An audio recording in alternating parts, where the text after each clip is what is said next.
cracking toast from it. Yes. Don't know why I had to start like that. But look at this game features to Maker. Yes.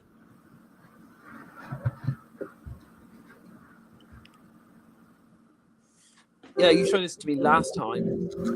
But you weren't there. You were looking at it last time when I was busy. And I'll get rid of the link. Yeah. Before trolls come in. Also, yeah. Huh? Yeah, get rid of the link before anything bad happens again. I'm not sure if I know you, Logan. I didn't get rid of the link. Yes. But look at this. Yes, I'm looking. Look, I have this Gromit mug.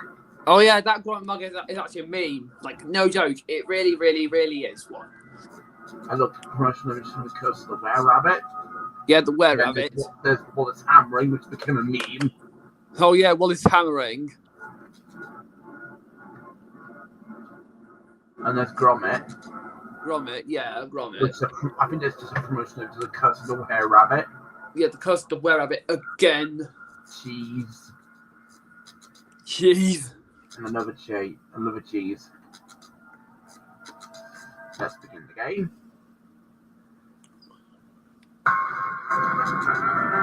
622 West Water Street, Wigan, Lancashire, UK. Yes, I know. This is the moon building music. Yeah, from A Grand Day Out.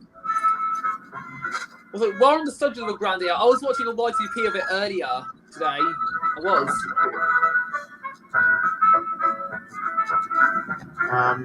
No thank you, Matthew.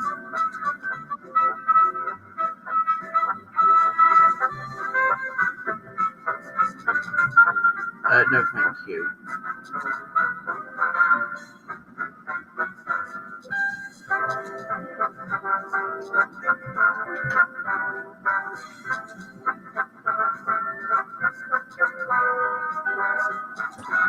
Yeah.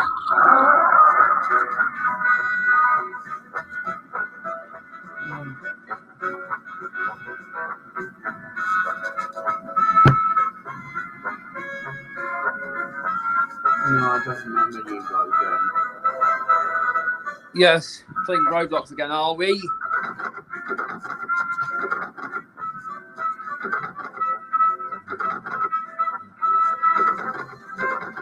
Come on. Oh, there's blood on the floor. There's blood. Sticky streams of blood trickle down Percy. Oh yeah, Scarf for Percy.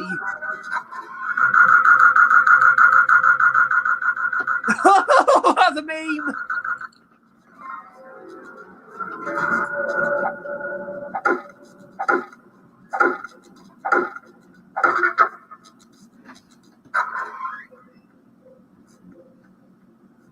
Look. Yes, I'm looking. I've set a trap. Yeah, you set a trap.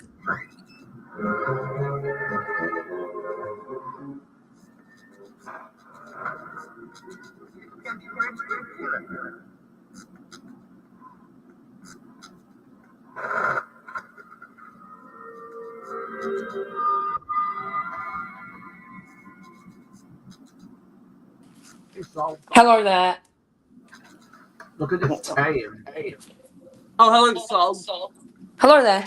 Just going to show you the 4K Blu-ray I got yesterday. It's the wall. Just going to get it show. Okay. Now I'm going to show you. It's the 4K Blu-ray of The White Robots. And here's the disc.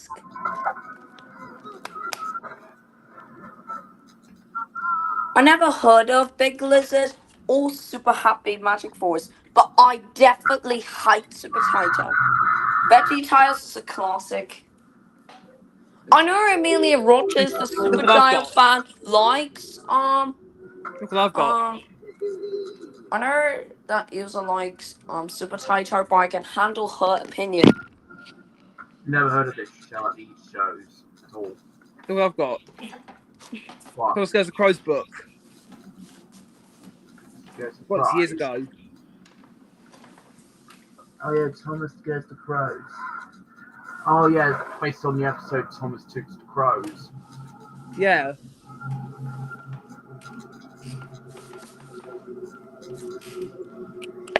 I'm excited for the upcoming Artsman Pingu.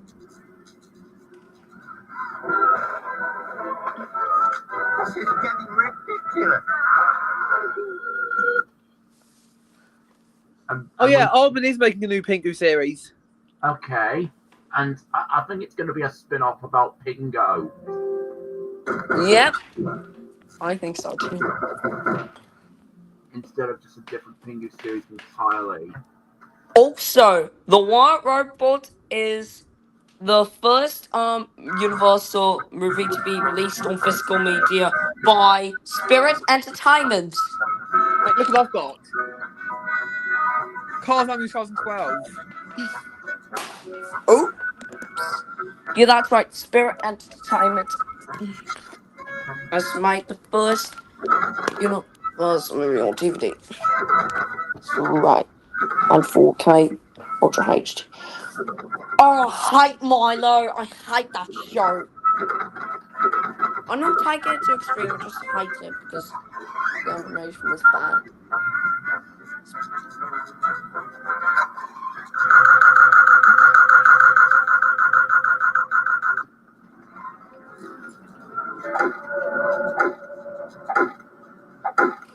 I have an opinion change. I now hate Ethan Green because he hates PSF with invalid reasons.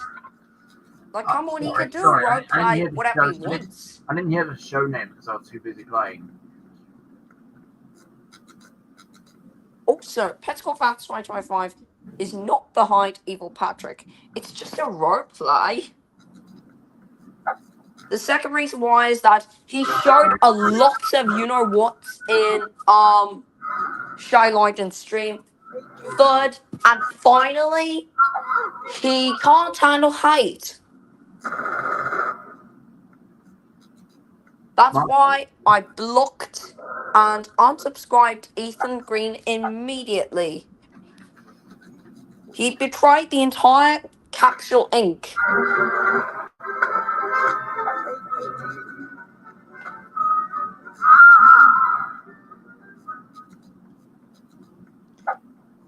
Yeah.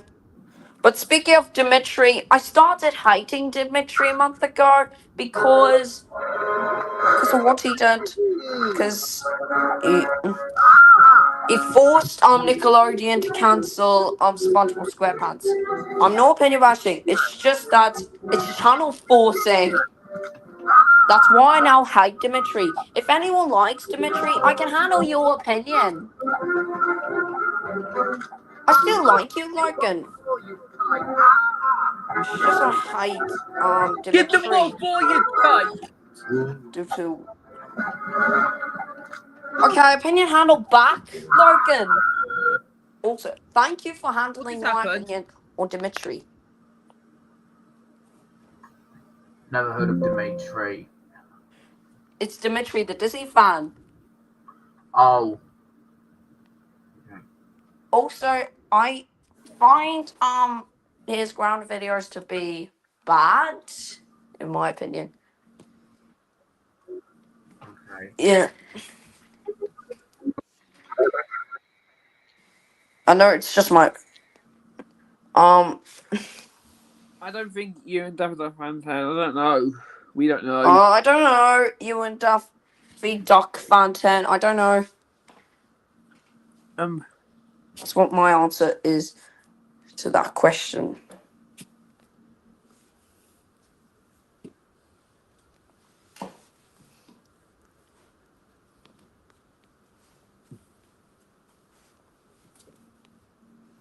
And also, the advice is never trust Ethan Green because he betrayed me.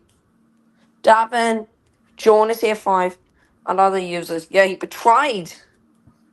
So, all right, Ethan. just, all right, please, stop. Okay then. Just stop it, please. All right then. I'll stop. Now, I don't know now, if you could join or not. now, Soul. Sorry. Soul. Okay.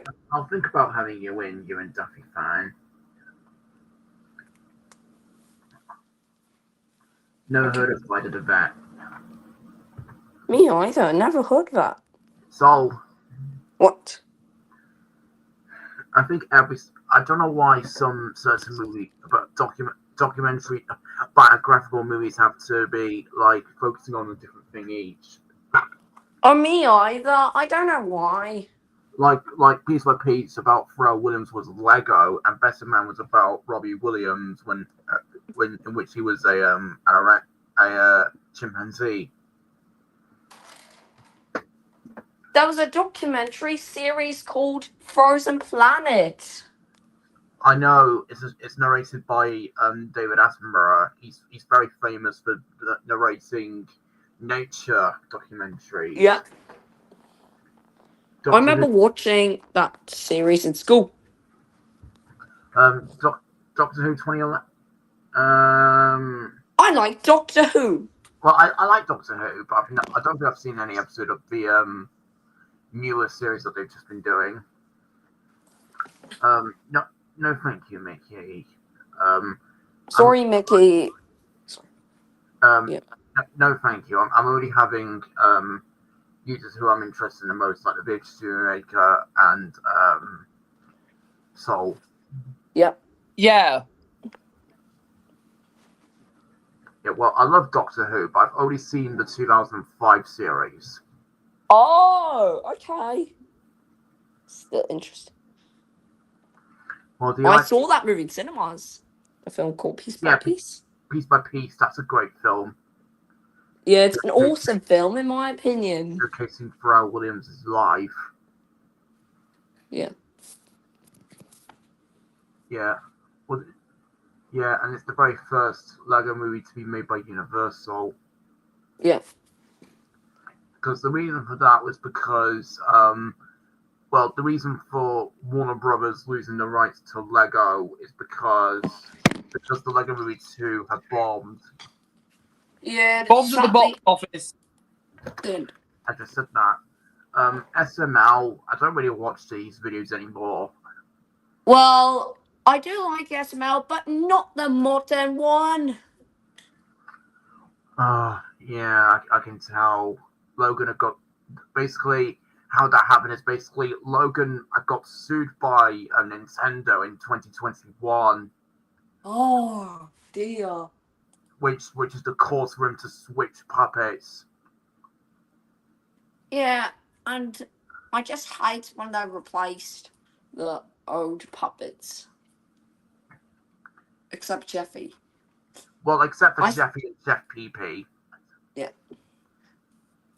Speaking of Jeffy, he's a funny character. Yeah. But do you remember that intense music that always plays whenever Jeffy gets angry and or when Mario, aka Marvin, screams? Yeah. My favorite Disney villain, I'd probably say Gaston from Beauty and the Beast. For me, it's Scar. Oh yeah, a tie between him and Scar, in my opinion. And I also like Amos Slade as well. Yeah.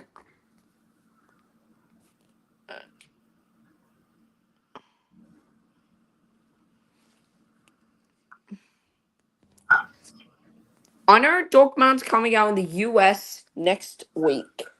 Has the Dreamworks logo revealed for the film? Not yet. Wait, it's really not out at all? Not yet. It isn't. Oh, wait, it'll come out in the US before the UK again?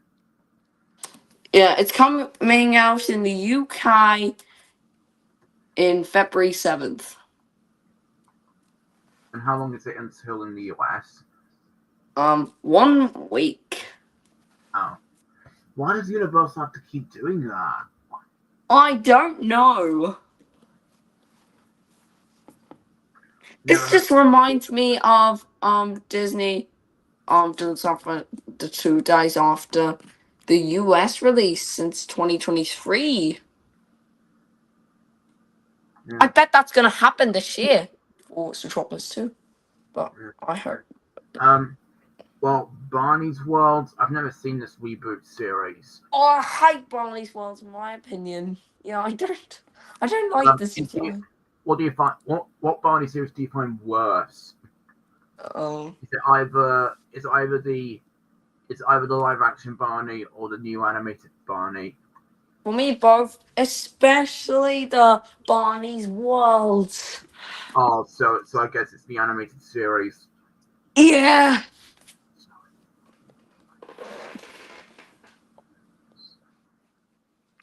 But I just don't know why Mattel rebooted one of Hit Entertainment's most despised properties. I don't know why. I hate Spidey and His Amazing Friends. I prefer the original Spider-Man.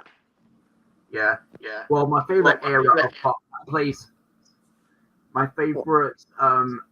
of Barney is the series from series 7 onwards. Okay. That's the Barney I prefer. And do you remember the part from the Road to El Dorado when the character goes like this? On the one hand, goat. On the other hand, painful, agonizing failure. Wait a minute. Wait, is that a meme? Yes, it is a meme. I think that's what made the Road to El Dorado a meme. Yeah. Well, I made it myself. Do you like the Road to El Dorado? Yes, I do. Kenneth Branagh's in the film. Yep, he is. He plays Miguel. Yeah. Okay, let's watch my on the one hand goat meet. Be careful to not get copyright. Okay, for the goat, it's a white robot. On the other hand, painful, agonizing failure. For the other hand, it's Troy's band together. Because Phantasm 1. yeah. I moved on from it. Well, I don't know if you were referring to Trolls 3 film or Trolls fan. I hate Troy's band together fans also 1. Ugh, don't get me started. I can't believe he bullied me back then, last year. Or Mother's Day. How? I thought he doesn't do rants on YouTubers anymore. Yeah, but he lied. Everything he's doing is just a joke. Yeah. He accused me of bullying someone, which I wasn't because I was giving criticism to someone. My enemy known as Mysterious Rubber Shark. And also because him and someone else overhyped Trolls Bank together like it's better than God. I think it literally made everyone hates it. Yeah. And, it might be hate. And I think they were like, thanks a lot. Yeah, I was like, thanks a lot, Charles Bantigan fan 2001. Yeah, when you saw in the cinema. No, that was after that, in February. Oh. Yeah. Oh, after seeing it, when you were coming up, you were just like, F you, Trolls Man Together fan. Yeah. Well, for me, I was not like that because I saw that video after I saw the film. God, if only you didn't watch his content, then you would have liked it. What is happening? Nothing? Do you remember when Shrek wants KFC for Christmas? I guess it. Wait, sorry, I'm about to react to a funny video. No, it might say stream unavailable. Oh. Only watch my compilation. I want fish!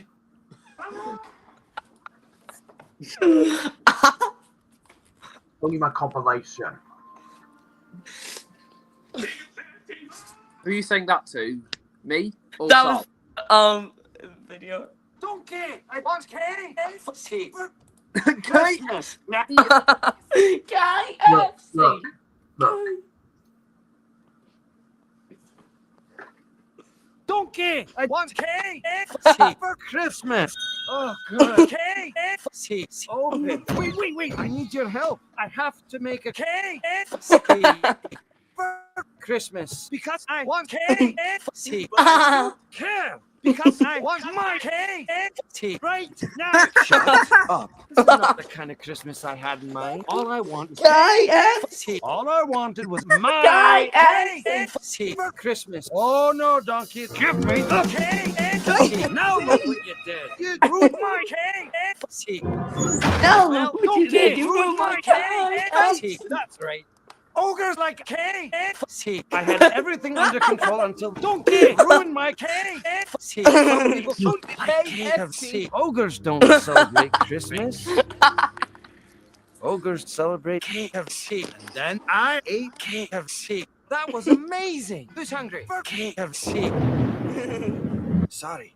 I love KFC. Because ogres are like KFC. Guess what? I can't eat KFC right now. Oh, hi, Burger King or KFC. You better find me some KFC. Hey, that's not KFC. Go find your own KFC. Give me my KFC right now. How about no, you crazy bastard? Now go on and give me KFC. Shut up and listen. I have to eat KFC right now. I want KFC. KFC. KFC. KFC. I can't wait for KFC. Oh, I know. KFC.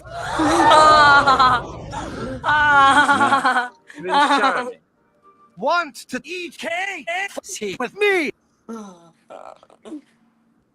That's so funny. Look. KFC. You almost expect.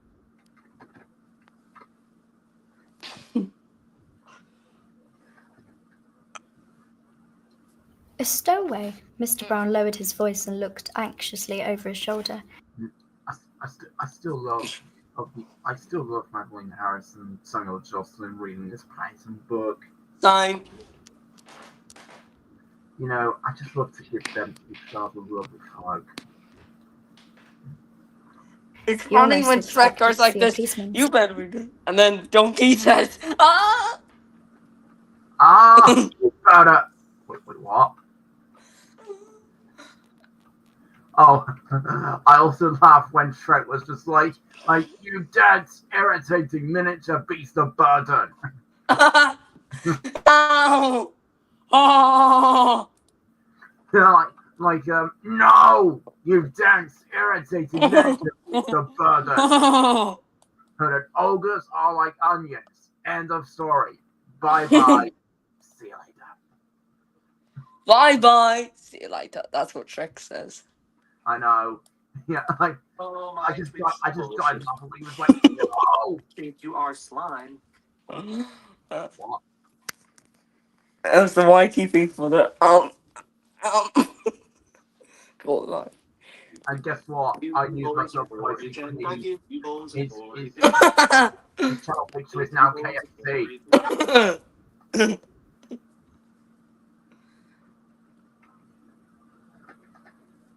Now, I tell you, if I had Shrek with me, I'll take him to KFC every Christmas. Hello, Benjamin. What's up? Then, what up? So, What? if I had Shrek with me, tell you what, I'll take him to KFC every Christmas. What Me about you? too. KFC. KFC. It makes me laugh every time he says KFC. Yeah, it makes me laugh too.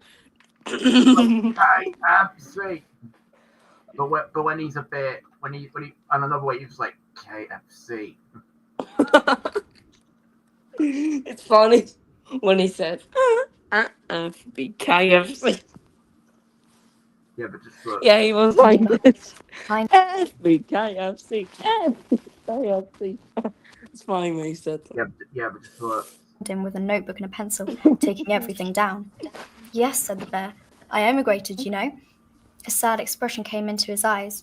I used to live with my Aunt Lucy in Peru, but she had to go into a home for retired bears. You don't mean to say you've come all the way from South America by yourself? Exclaimed Mrs. Brown. The bear nodded. Aunt Lucy always said she wanted me to emigrate when I was old enough. That's why she taught me to speak English. But whatever did you do for food? Asked Mr. Brown. You must be starving. Bending down, the bear unlocked the suitcase with a small key, which it also had round its neck, and brought out an almost empty glass jar. I ate marmalade, he said rather proudly. Bears like marmalade, and I lived in a lifeboat. But what are you going to do now? Said Mr. Brown. You can't just sit on Paddington Station waiting for something to happen. Oh, I should be all right, I expect. The bear bent down to do up its case again. As he did so, Mrs. Brown caught a glimpse of the writing on the label. It said simply, "Please look after this bear."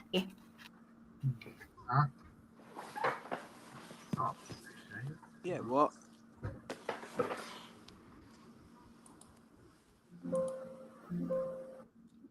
Welcome back.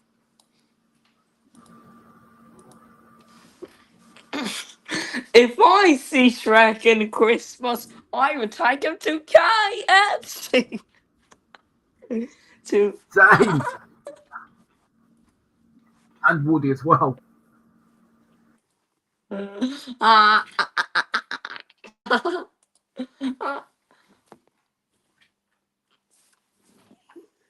Do you know one of the Wallace and Gromit YTP?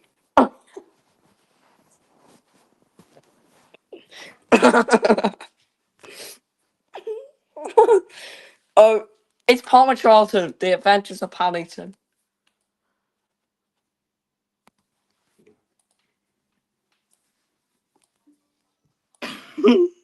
Let's watch it. Wallace and Gromit crappy night out. Oh, the YTP. Blue screen.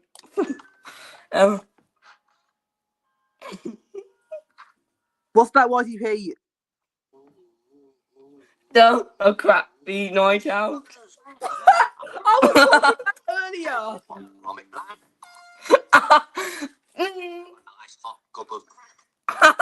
He says, nice hot cup of crap.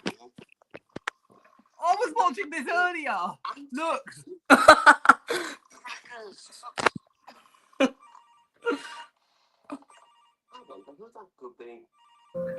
No, please don't watch it. Why No, not? Stop. It might say stream unavailable. Okay, then. I understand. I think if you show album YTPs, then it might say stream unavailable. Okay, then. I just don't think it'll be safe enough.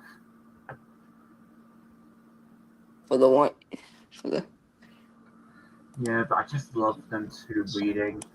Sorry, that was the YTP that I'm about to watch, known as Shrek-it Ralph. She turned appealingly to her husband. Oh, Henry, what shall we do? We can't just leave him I'll here. show you the There's other no knowing what YTP might at happen any to him. minute. The Shrek-it Ralph YTP. I'll do it. Okay, then. Go ahead. I'll show you the bit where it says Shrek. Shrek-it Ralph.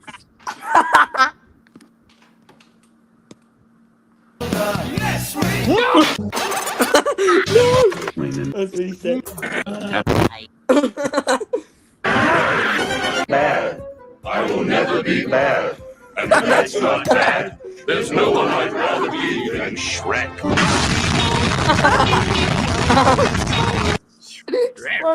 I am bad.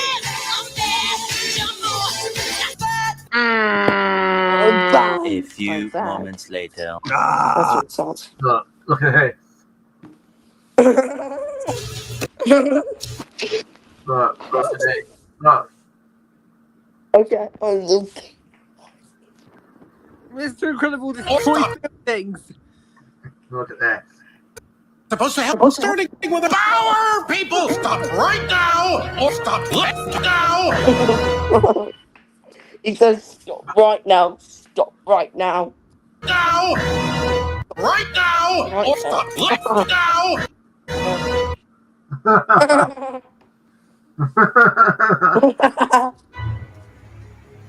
Close the door. Close the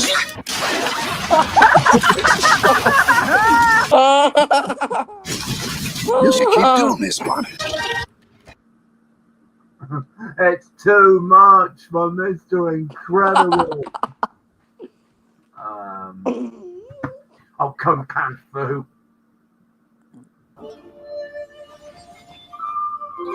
Legend tells of a legendary warrior who said nothing, for his mouth was full. I see you like to chew. Chew my fist! The warrior said, I see. the warrior swallowed, and then he said nothing. Maybe I should chew my fist! The warrior spoke. You're so attractive.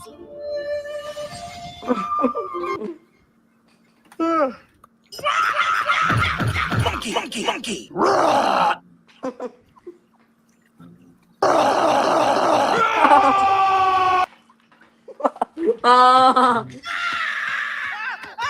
What were you doing up there? All that noise. Oh, nothing. Just, noodles. Noodles? Yeah. What else? You were really doing noodles? Yeah. Really? I was dreaming about Monkey! Monkey. What? we should hang out. What? Zings! Fly to Chalcum Prison and tell them to double the couplets, double the dubs, double the doubles, double the high lungs. Double the friggin' man! Double the down, not double the witty kitties. You damn You know, why are you doubling everything? what? Zing! Fly to Chalcum Prison and tell them to double the couplets, double the dubs, double the doubles, double the high lungs. Double. Double the friggin' man! Double the down, not double the witty kitties. You damn wit. What? It's a message, you dog. I'm just the messenger. I'll give you a message for your master. Oh, Zang. Look at this. Boot in boot. Fu Kung Panda. Kung Po Panda. Oh, but look, Finn Missile. Michael Caine. Look. Oh, Cars Chew. Is that how you see me? Cars Chew. Wait, how was his name said? Wait, hold on. Oh, let me say. What does it say? Finn Missile.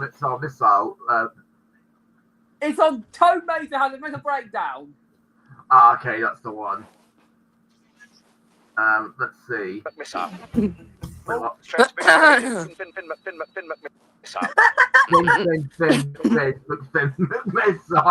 Missile.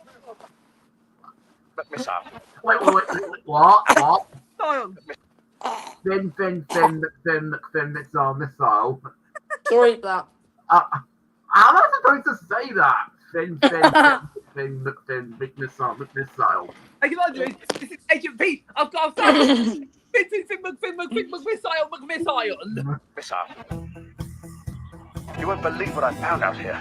This is bigger than might exist. And Finn, I blow the operation. Call the cavalry. No one even knows I exist. Call the cavalry and blow the operation. Transmitting my grids now. Oh. Why didn't say turn? Well, you know what? I think I should have called this out. Yeah, you see, a lot of people really disapproved of Mater being the main character. Yeah. I think that's why this film should have been called what? Mater's Tall Tales, the movie. Yeah. Cartoon. I'm looking for a car. Cartoon. Cartoon. Cartoon. Go back where you came from. Yeah, and who's He killed Krabby. Yeah. Turbo, this has been This is Finn McMissile. Fin missile. I'm at the rally. Over. Leyland, it's Finn. Please respond. Over. Leyland, it's Fin. Oh, I'm at the rally. Hello. Turbo, this has been missile. This is Finn.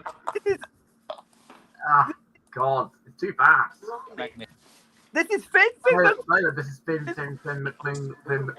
missile.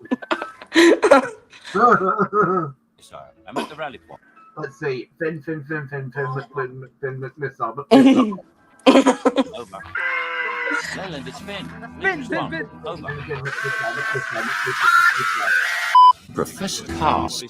Oh. Secured for the voyage. You got it. Hey, Professor, this is one of those British spies. What? Secured for the voyage. Hey, Professor, this is one of those Let's get to the funny part from the white. This one got stick in his nose and didn't belong. Oh. He says, come on, stupid. Hold up. Please, quiet. I need to listen. Didn't belong. It's Finland. I'll think about watching Sticklevision soon.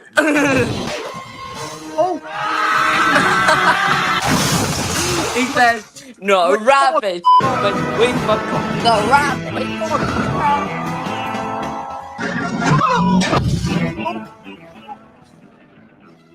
Boom! Whenever the explosion happened. Look. Look. Funny part. It exploded. Wunderbar. It was Please, let me say it. No, stop.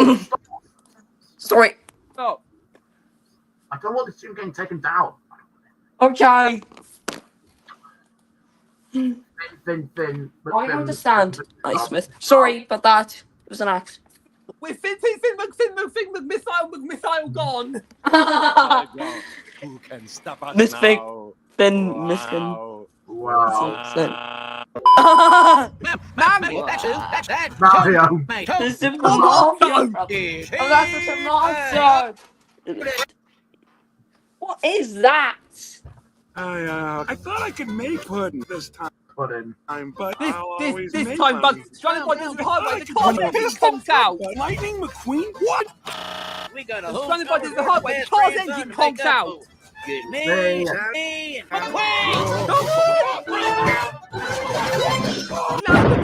the garage. Come on, you know who you're talking to? This is Steve McQueen. I can handle anything. He lands in the garage. What's that? Cars on the road? I don't know. That's Cars 2, Nature's Tall Tailors again. What episode is this? El Matador. They call Get it Red paint job here. Thinking of just a quiet dinner. And look at this too. Wait, where's Cars? Not there. Oh, good.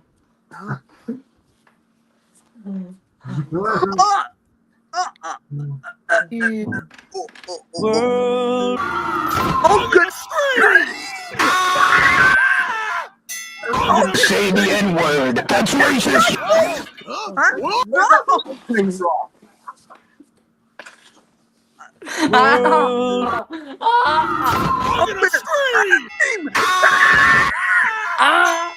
Say the N-word. That's racist. Mrs. Obama, I've done it. I've stopped racism. Drop it! Like the WWE. World. I'm gonna scream.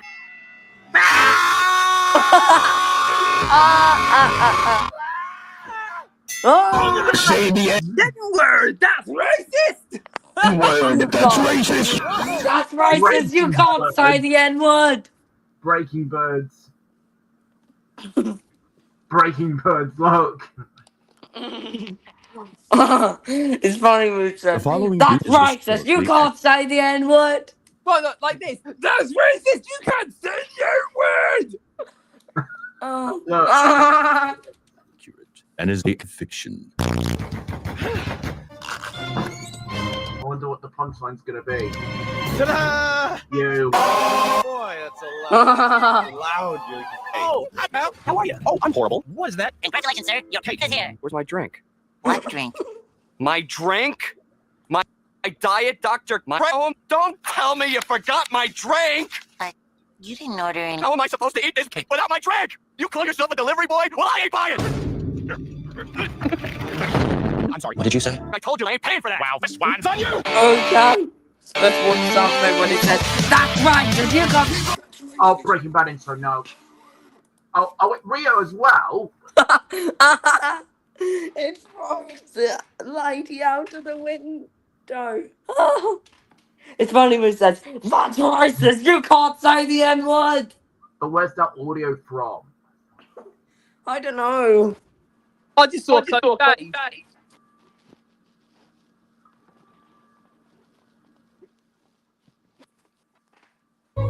Fluffy white clouds in an azure blue sky. A little boy holds on to a bunch of balloons which float up towards a crescent moon. He drops down gently into the arc of the moon and lets go of the balloons which drift upwards and burst. Dreamworks Animation. SKG.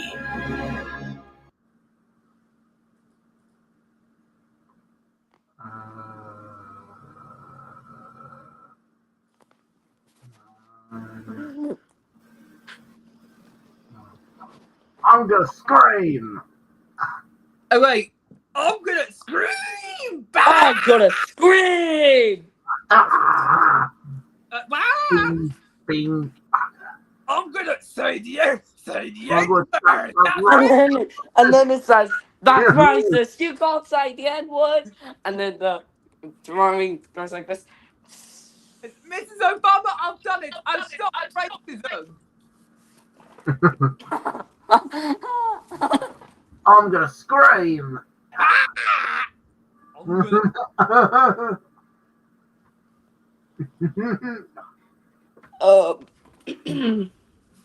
I used to rule the world. Our town. Also, the thing is, the reason why I have to go now because it's late in my area. Okay. Okay, so good night. Good night. Bye-bye. Bye-bye. Yeah. Bye-bye-bye. Look. Oh, look at this. Do you remember this guy? No, I'm not interested. Just look. Oh. Oh, well, I didn't go for Universal. I went for Liam Fitzgerald. Liam Fitzgerald, that's what we're talking about. Come on. I used to rule the world. I'm gonna scream. I'm gonna say the N-word. That's racist! I used to rule the world. Also, look at this. Look what I found. Not now. I'm trying to look for Liam.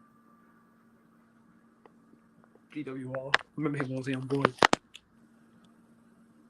I used to rule the world. I'm gonna scream. I'm gonna scream. But where's that to scream from? I don't know. I'm gonna scream. Ding.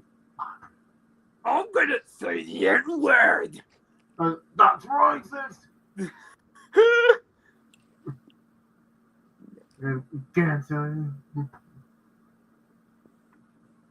Oh, the 20th Century Fox logo again. Love that. Logo.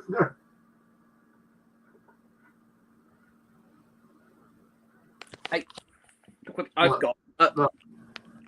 Yeah. Oh yes, I'm looking. Just before today's video starts.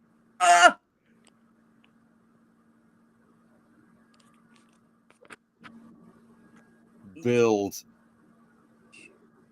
Ready, steady, build. Duh.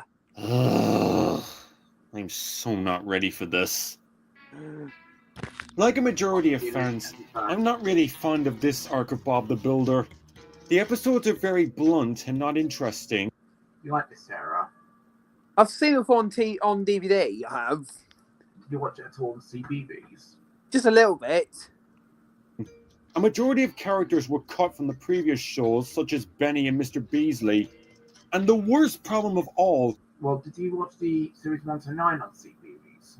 I don't know if series ever aired. Series 1, 2, 3, I think. They actually have. They have? Yeah, Really? And I think CBBS stopped showing Series 1 to 9 in 2012. And they only aired PBI and RSB. Project Build and Ready Steady Build. Yeah. And they've last shown Ready Steady Build in 2009 and Project Build it in 2015. Yeah. Was that it ruined the... And they've also stopped showing Fireman Sam in 2007. Yeah, right at the tail end of that year. And until well, 1 year later, Series 1 to 5 also got aired on Milkshake. Yeah. But when did Milkshake stop showing Series 1 to 5? I don't know. Did they stop showing Model Thomas in Series in 2014? I think so. Because do you actually remember seeing the hit era on Milkshake? Yes, I do. It might have been 2013 or something, or I don't know. Well, what episodes do you remember watching then? I remember. I actually saw Thomas set sail on Milkshake once. Okay, what did I have a learning segment along with it? No, it was the individual master that was on the Here Comes Spring DVD. Well, when the show aired on Milkshake, there was occasionally learning segment scene. Yeah. And then it goes to the end in roll call, then credits. Yes. Because I remember seeing Percy's Big Mistake at one point, but I can't remember when exactly, but it was followed by the Helping Friends learning segment. Yeah.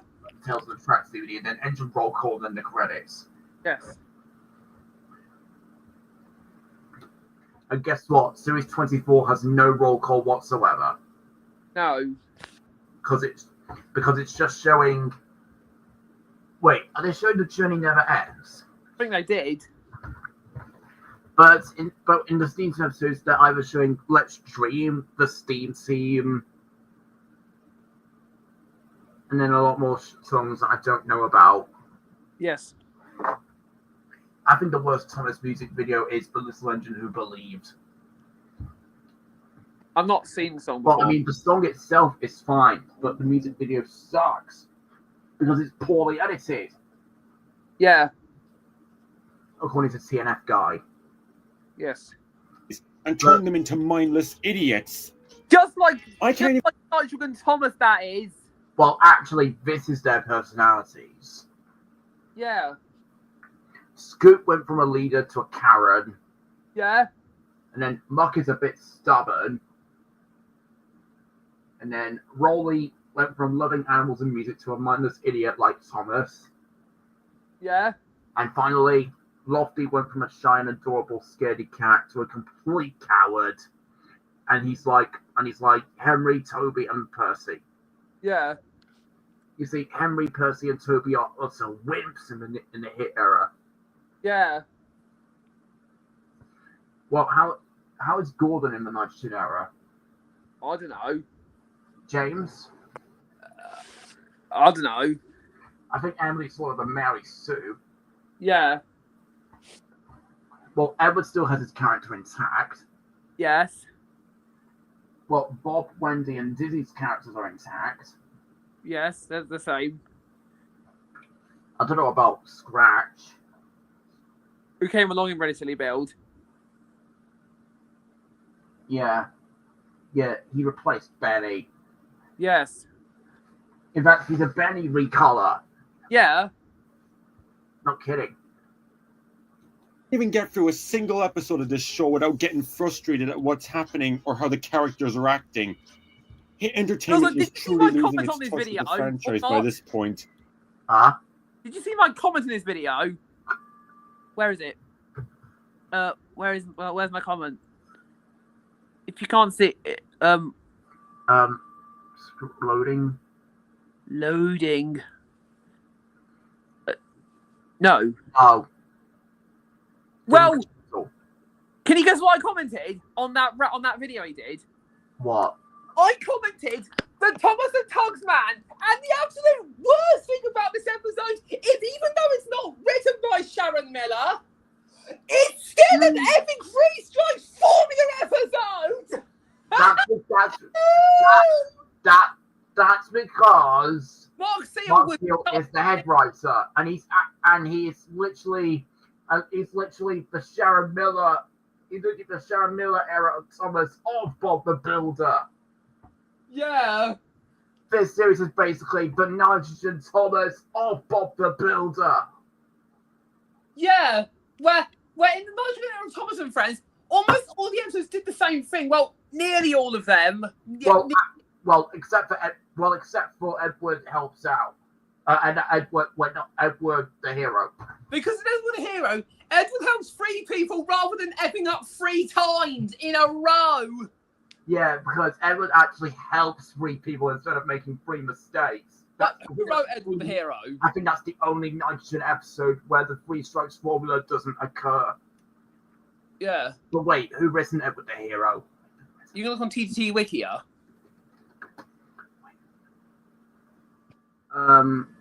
Let's see. Sharon Miller. It sounds like Sharon Miller actually did something right. Let's see who actually written any more bad episodes. Series 14. Let me see. Piggy Pongy Pickup, Miranda Larson. What's your thoughts on that episode? Okay. Yeah. Victor says yes, Denise Cassar. Never heard of that person. Pop Goes Thomas, Mark Robertson. Never heard of Mark Robertson. Bean Percy, Rachel Dawson. Never heard of Rachel Dawson. Mary Winter Wish, Miranda Larson. Never heard of Miranda Larson. Tolson the Snowman Party, absolutely the worst episode ever. Because of the bad moral and the 3 strikes formula. These writers clearly don't have influence on the kids watching. Yeah, but thankfully, it's not written by Sharon Miller. It's instead written by Jessica Sandys Clark. But I know another set of writers that don't have influence on the kids. Peppa Pig, anyone? Yeah, Peppa Pig, because that show has a lot of terrible messages. In fact, no moral whatsoever. I said most of the morals are bad. Yes, I know, and in other words, I said no moral whatsoever. But according to Cadecarus, he said it has lots of bad morals. Can you tell me any examples? Well, I know one example. Just for a few seconds. Because I just don't get a care. Have you seen the episode Mr. Skinny Legs before? No? I know for a fact it's banned in Australia because spiders are pointless. Yeah. And also what about the Spider's Web? That's another episode featuring him. It was banned in Australia for teaching viewers to leave followers alone even if they get on your stuff. Yeah, well, there's actually 2 episodes focusing on that spider. Yeah. Let's see, how many episodes did Sharon Miller not write in Series 15? Let's see, 1, 2, 3, 4, 5. There are 5 episodes which weren't written by Sharon Miller in Season 15. So, Percy's New Friends was written by Gerard Foster. Hello? Yeah. So, Percy's New Friends is written by Gerard Foster. Gerard Boston? Grant, Jessica Sandys Clark. Never heard of that. Laurie Israel and Rachel Ruderman. 2 writers. Wonky Whistle, Neil Benn. Who apologised for it. Percy the Snowman, Lizzie Enever. Never heard of Lizzie Enever. Here the engine's coming. That's probably the best thing about season 15. Yeah. Hear the engine's coming. Oh yeah, that song rocks. Yeah, and the first few seconds of the beginning sounded like an a cappella piece. Yeah, and also, well, on the subject of that Sharon Miller era, well, if I did, videos with Thomas in the 2010s, I would have used that era, most notably in one of the Illinois Childhood episodes. Yeah, one of them. Yeah, and guess what? In Blue Line Mystery, Andrew Brenner is the script editor. Yes, they really wanted to make this film feel like a finale to such garbage era, didn't they? Flashbang Wallop, Jessica Sandys Clark, Thomas and the Rubbish Train, Andrew Viner, Thomas Suits the Crows, Dan Wixburn and Nuria Wixburn. Yeah. Percy and the Calliope, Max Allen, Thomas and the Sounds of Soda, Gerard Foster, Total Surprise Day, Jessica Kedwood and Kirsty Putt, Emily Winter Party Special, Max Allen, and Lucy Matters as well, with Wish, Andy Bernhard. And happy birthday, sir. Yeah. Can I do it? It was written by Sharon Miller. Was she finally, after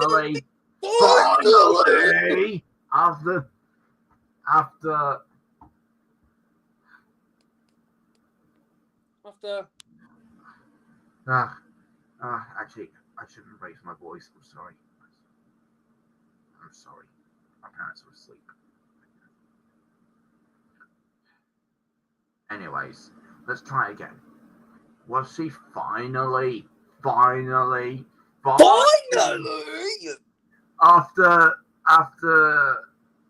what's he saying? What did James Williams say?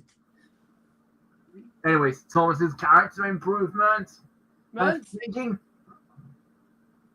Yeah. And this was the final episode Nitrogen Studios ever produced. You sure took your effing time there, Miller. You decided to go to the swimming pool 6 hours after it closed for the night. It was way too late to improve. The damage has already been done. I think she's way too late to improve the characters. Hey, look. Yeah. Just look at that. Thomas is back to his old character. Yes. Like, looking for things is not being really useful. Yeah. Instead of Thomas looking for things, getting easily distracted, he's now finally focusing on doing his job. Yeah, instead of Thomas abandoning his duties, looking for stuff, and sending out bad morals to children. It was written by Sharon Miller. Was she finally?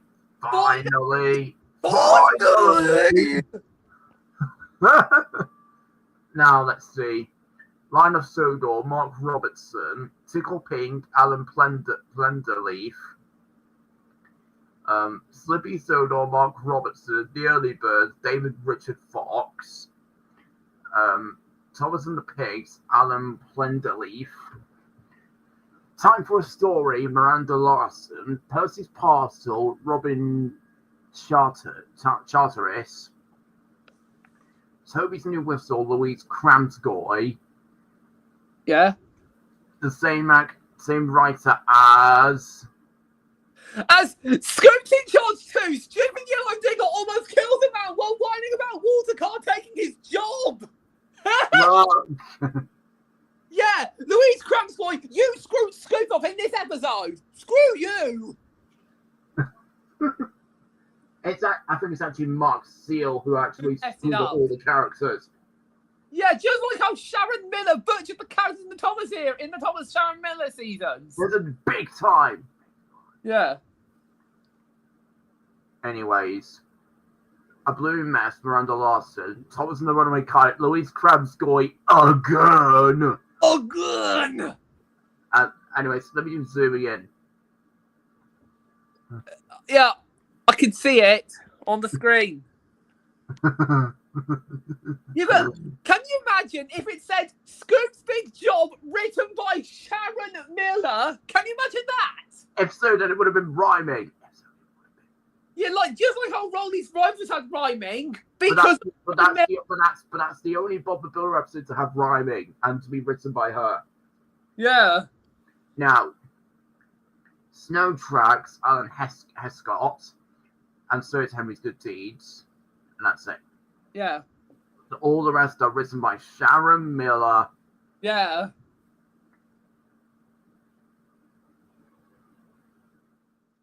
And also, in the Thomas James Miller era, for some reason, Michelangelo just has so much energy. It's exactly how he was in season 6.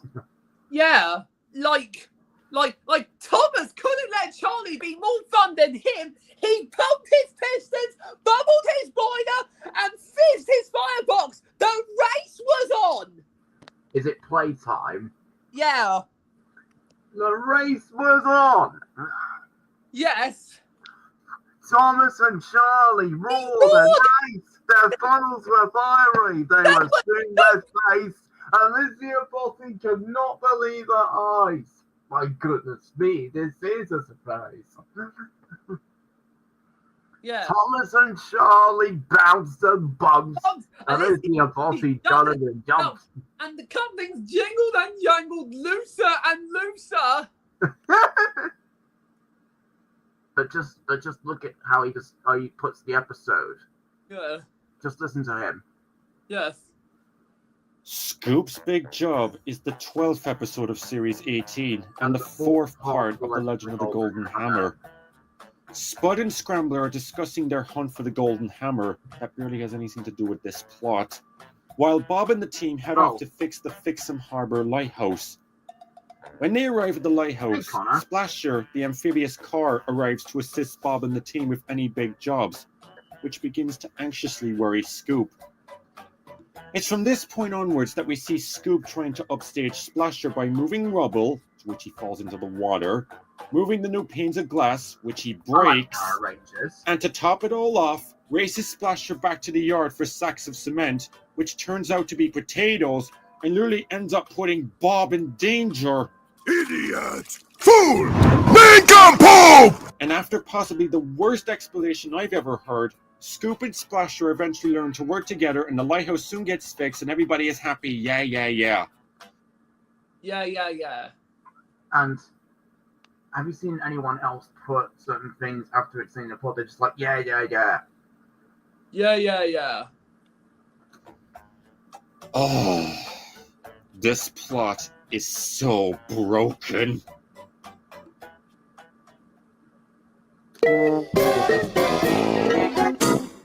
Where the heck do I... Not even the closing Bob the Builder theme. Yeah. I would normally start with the most iconic element of the episode, but not this time. We're going to save that for last and cover the minor problems first, because I have so much to say about the main problem. Let's begin by talking about Splasher. Honestly, I can't really say much about Splasher as a character overall. I mean, he's not a terrible character by any means. I think he's good, but the problem is, he only appears in 5 episodes.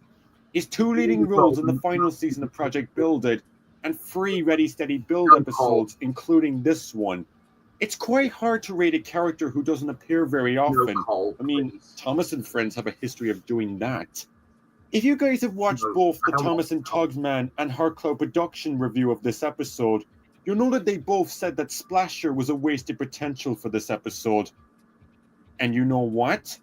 They're 100% right. Splasher was completely pointless in this episode. He added nothing to the story, He only showed up to get pushed aside by Scoop, and he doesn't even help move the story forward. Also, how could Splasher even help with the job? He's a car. He's supposed to carry passengers along the water. What a waste of a character. Okay, calm down. I'm not going to go Donald Duck on this episode. Let's move on to the next problem. Calmly. Another problem this episode has is a certain formula that turns it into a frustrating snooze fest. And that is the Free Strikes formula within this plot. For those unaware of this storytelling formula, let me give you a quick summary of what it is. The Free Strikes formula is where the lead character doesn't follow advice given to them and make the same mistake 3 times. That third strike is where the character realizes I also think James to the Rescue is my favourite Series 15 episode because of their crash. Yeah, the crash scene. An idiot they've been. You would mostly see this formula in both the Hit era and Nitrogen eras of Thomas and Friends. But I cannot believe that this era Bob the Builder started using this approach. And it's at its ugliest in this episode, to the point where our lead character almost causes Bob to have a severe accident. Please, be the real Connor. Oh, yes. Hey. Oh, Hello. yes. Hello. Hey. Imagine if the Loud House episode of the Taunting Hour was written by Sharon Miller instead. That would be worse if it was written by Sharon Dan Miller. Not Connor. Exactly. I just feel like Bob the Builder Ready Steady Build is literally the Nitrogen Thomas era of Bob the Builder. Yes. And you're just in time to see the big elephant in the room. And the mention of the Free Strikes formula is about to transition into the big elephant in the room. The biggest problem that this episode has is Scoop himself. That's right. My favorite character of Bob the Builder is the biggest problem with this episode. And oh boy, I have a lot... They ruined him.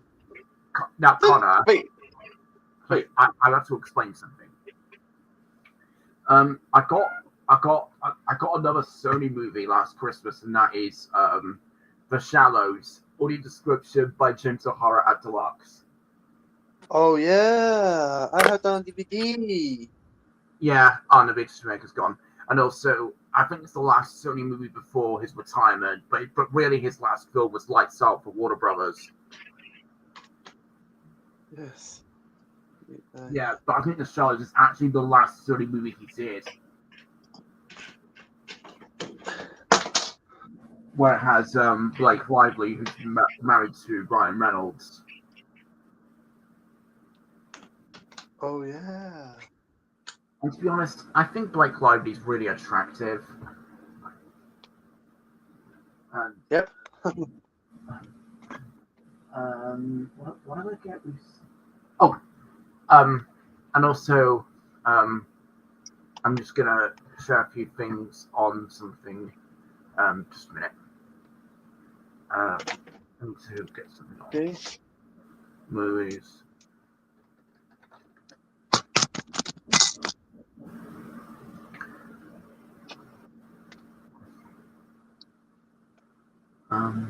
Just need to wait for the thing to show up. And guess what? Roland Bean does Vengeance Most Foul on Netflix. Oh yeah. And then I was like, Yeah. I knew it. You were right. Same with Good Boys. You were double right. Yes. And guess what? That's when I was putting on. Goes to Double Inside from Paramount and Insert Pictures. Okay. I got a Blu-ray today. Because when I got Good Boys on Blu-ray for my birthday, which is exactly the stage I am right now, when I was putting the Blu-ray on, I was like, come on, are you going to be Roland Bean? And then I was like, I knew it!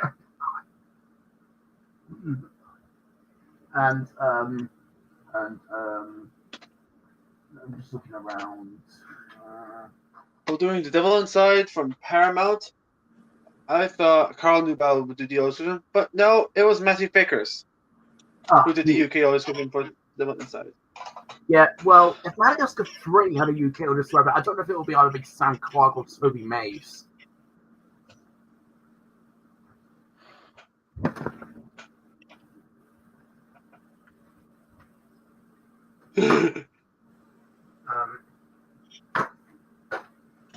Can you compare the taunting hour with Scoop's big job? No, wait, bad idea, don't do that. Okay. Now, these are some BBC DVDs that Blu-rays I have with all the Royal BN. So I've got I'm gonna be traumatized. And then If I see the taunting hour again, I'm gonna be scarred from 7 to 23 years? And then Twice Upon a Time. Most likely. And guess what? I have a BBC Blu-ray with James O'Hara. That's my official color opinion. Guess what? It's Charlotte the Abominable Bride, audio description by James O'Hara at Deluxe. Oh, duh. Even though it is different on TV.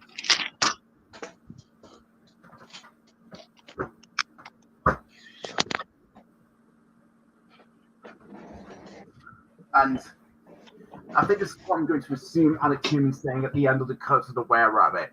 So, give it some more away, lad. Robert pushes up the lever, and Hutch flies out from underground and into the sky. Jeez. The end. Audio description by Alex Newman at Deluxe.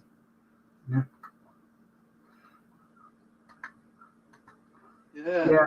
I feel like Alex Newman kind of sounds a bit overexcited on ITV. He loves doing ITV a lot. Yeah, because the first time I heard him on ITV was actually Hot Fuzz. I'm back. Hey, and also you two. I think the person who did the Snowman and the Snowy Dog is one of my favorite describers. A fox trots across a ploughed field. Not so very far away, a removal van pulls up outside a detached house with green doors and windows. Oh, I got another thing. That's nostalgic for me.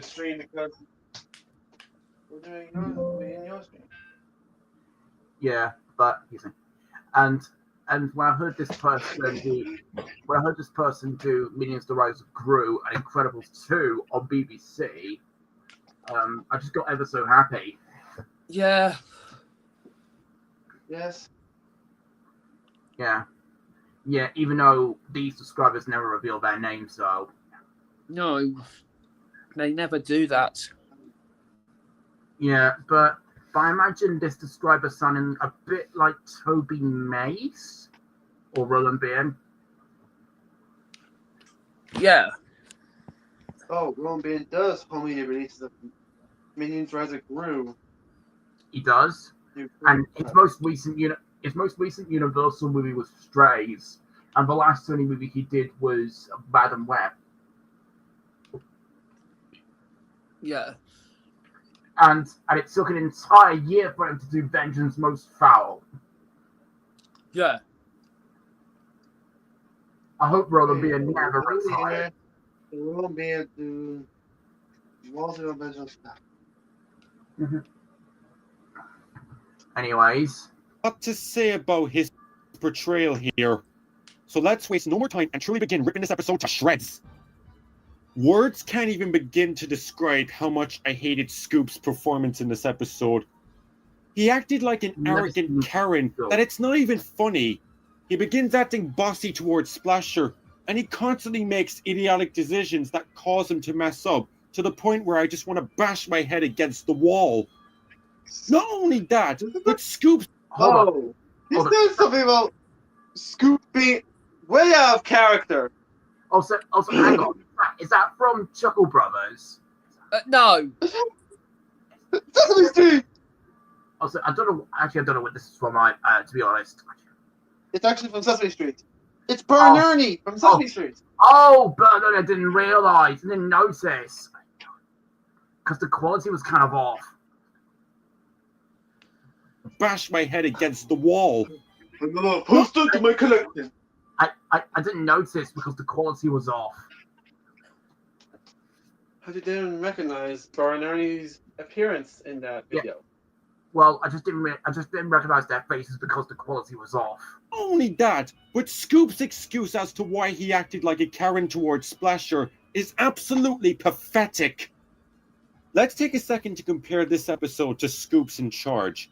This episode had a really good reason for Scoop's bossy attitude, as he didn't understand the true concept of being in charge, and he was only bossy so he could help Bob and make sure the job got done on time.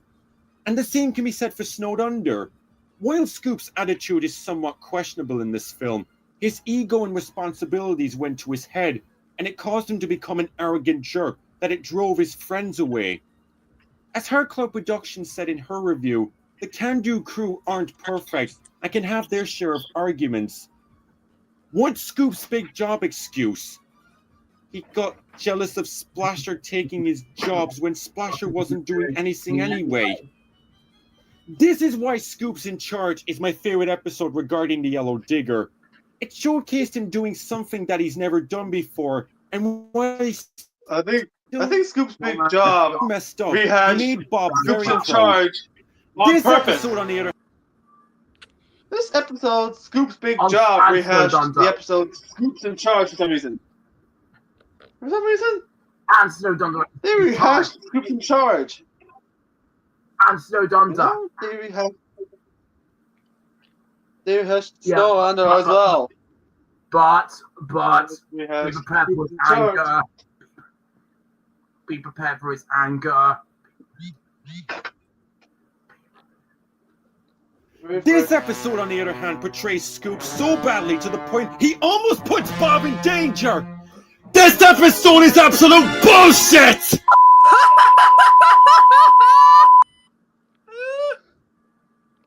Oh, it's like the Loud House episode, The Taunting Hour, but it's Bob the Builder, and Scoop has critics in his head. Yeah. Oh, and just look. It was so angry that it literally zoomed into his face. This is pure YouTube comedy right there. Yeah, because when he literally screamed out, "This episode is absolute."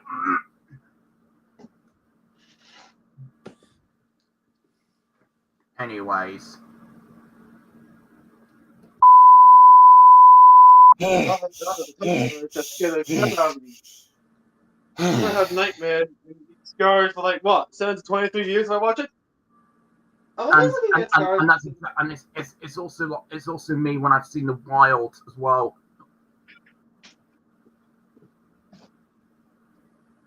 It's me when I watch The Taunting Hour of the Loud House, which that episode just scared the crap out of me. I'm gonna have nightmares and I'm gonna be scarred for like what, 7 to 23 years.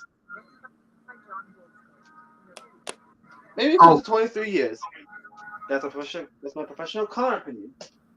Yeah, but listen to who did Mrs. Brown's Voice, the movie on Netflix. Oh, hold on a minute. Hold on. Just listen to this. Audio description created by SDI Media, written by John Wolsko, narrated by Alison Arnold. So, written by John Wolsko, read by Alison Arnold. I can't really pronounce her name right. You need to go to Oyas Grammar School. I can't really, well, I definitely know the first one, John Wolsko, who written it, but Alison Arnold, I think that's how you pronounce her name. I think you should go to Oyas Scription School. Oyas Grammar School. Well, I'd love to be part of home media. You know, even though I do like seeing them in cinema. But yeah, I should definitely go to Oyas Scription School. Can you honestly imagine me being there? But anyways. And Well, Wolfman is coming out. As Wolfman has just come out. Well, with Wolfman, I don't know if Roland Bean's going to do this one since he hasn't done a Universal movie since Strays. If you didn't like it, give it to me.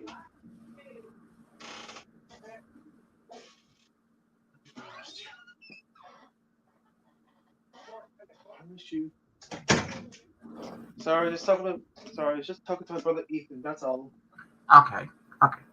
And, well, I hope Roland Bean can do Wolfman since he hasn't done a Universal movie since Strays.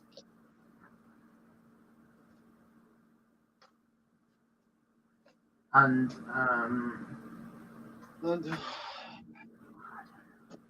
I know who did the UK illustration for the Wild Robot. Well, I need to get that for my Dreamworks animation collection since it came out like a couple of days ago. yeah, well, I did see it in cinemas, but I didn't pay attention to her name at the end.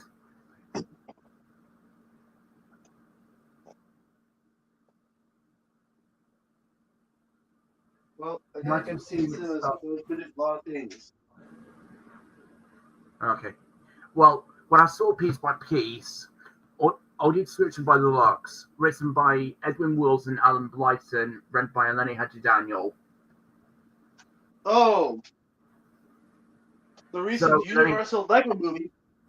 Oh, Eleni Hadji-Daniel is doing Universal Lego movies, starring with this one, Piece by Piece.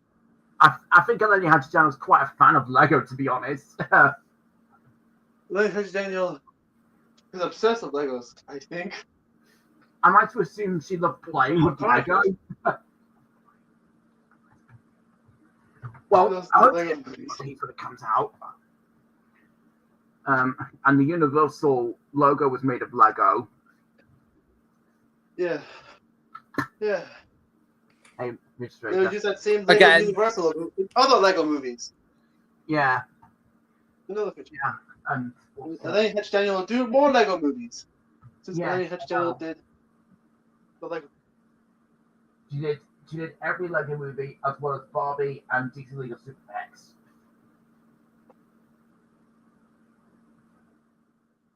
Yeah, well, even though there's also more to Barbie, written by Helen Vasey.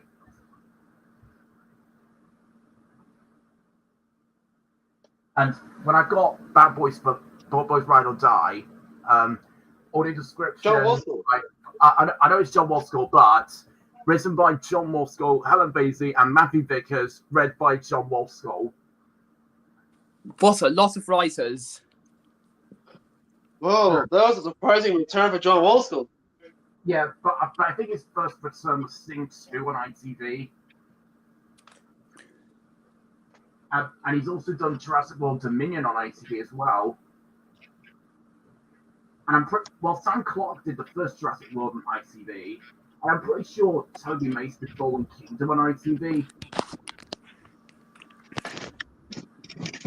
And when I saw, I'm pretty sure Toby Mace did do Finding Nemo, Flush Away, and I'm sure he did Robots. Well, at first, Lonnie Evans did Robots. Nowadays, I think Mace. Lonnie Evans' description is available on Audio Vault. Yes, but when I watched it on ITV back in 2022, it's now described by Toby Mace.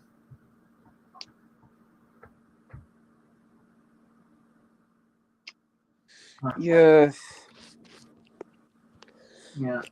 And also, when I saw the Fox Searchlight logo to Sunshine, it was reversed. But the fanfare plays normally. Yeah, and also it was all, and also ITF's audio description written by Eddie Downey, voiced by Toby Mace.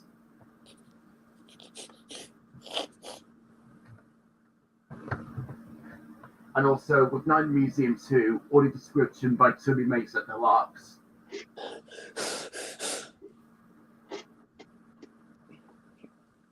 And when I got The Uninvited, ITF's audio description written by Alice Sanders, voiced by Toby Mace.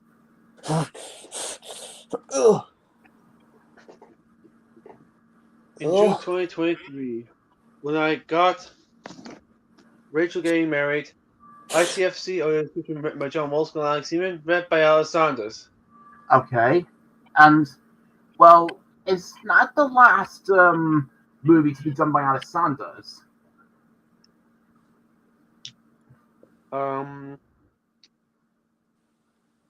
Rachel getting married? No. I think it's one of the rarest only titles she did. Well, I mean, she could have done. Well, I mean, if Alice Saunders was around for Deluxe when Bridget Jones's Baby came out, she would have definitely done that. It's like Branco did it, so. Yeah, I know. And guess what? Mad About the Boys coming out on Valentine's Day. Oh, it's like Branco does the third. Yeah, I hope Sonia Costello Branco does this one too. Either that, or either her or Andrea Brenton, or Amy Cullen, or Sally Warwick.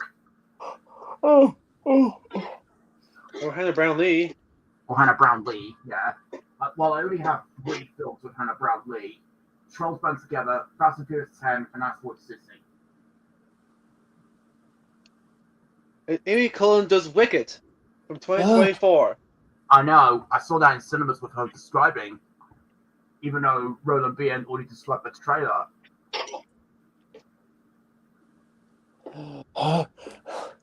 Yeah, which I thought Roland Bean was going to do this movie, but to my surprise, it was Amy Cullen, who also did Another 4 and Despicable Me 4. Well, I got Godzilla X Kong the Human Power on Blu-ray for Christmas. Okay. He just stared at the UK audio description. Okay. And well, the first Sony movie I remember having with Alan Blyton is Spider-Man 3.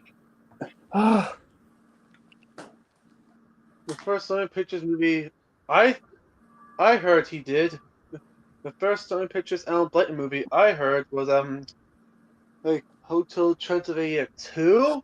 I think it's Hotel Transylvania 2. Yes, I got that. Yeah, and with Spider-Man 3, audio description and IMS audio description by Alan Blyton. These are hard as the first 2 movies, but Alan Blyton did the third one. Yeah, well, I think it was because I have a theory that James O'Hara was too busy already describing the water horse.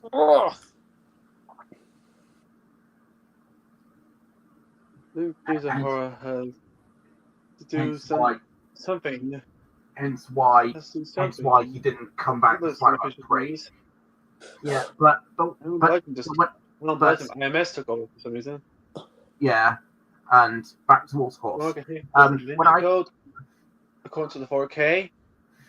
And also when I got the Water Horse, ICFC audio switch and written by John Wolfskin, read by Sam Clark. But it was actually James O'Hara. I think he got the wrong. I think he got the wrong name. Sorry. Let me say that again. Written by John Wolfskin, read by James O'Hara. Yes. I need to think of something good. You know what makes more sense than Water Horse? James O'Hara does a Scottish accent when audio script a movie. Yeah, I was going to mention that. That makes more sense, Ray. That makes a lot of sense. Yeah, since the movie's set in Scotland, and you know, why couldn't he do the same thing for The Last King of Scotland for Searchlight Pictures? And why can't Alice Saunders do her Scottish accent when doing Pixar's Oscar-winning film Brave? I don't remember. Well, Andrew Piper did. Please, let me talk. So when Madagascar was on Netflix, it was described by Andrew Piper, but he did an American accent. And with the Curse of the Were-Rabbit, he talks normally. Yes. And yeah, I'm just looking around. Well, I honestly don't remember any other movie with all the describers talking in different accents other than James O'Hara doing a Scottish accent and doing Water Horse. Why can't Alice Saunders do her Scottish impression for Scott's accent when doing Brave, released in 2012. Yeah, I don't know why. But when I heard James O'Hara doing a Scottish accent when doing the Water Horse, I thought it sounded really lovely. It makes a lot more sense since it takes place in Scotland, you know. I know, and also I found Aileen Downey ever so lovable when she did the first two Narnia films and paid to Disney. Aileen Downey does The Dark Knight from Warner Bros. And Knights of Rodante also from Warner Bros. And I haven't listened to the audio description for The Dark Knight Rises in a long time. The Dark Knight Rises by James O'Hara. Oh, James O'Hara. I don't know okay. why Aileen Downey didn't return for The Dark Knight Rises for some reason. And Batman James Begins. O'Hara take over. And Batman Begins doesn't have audio description. Yeah, I love The Dark Knight. The 4K.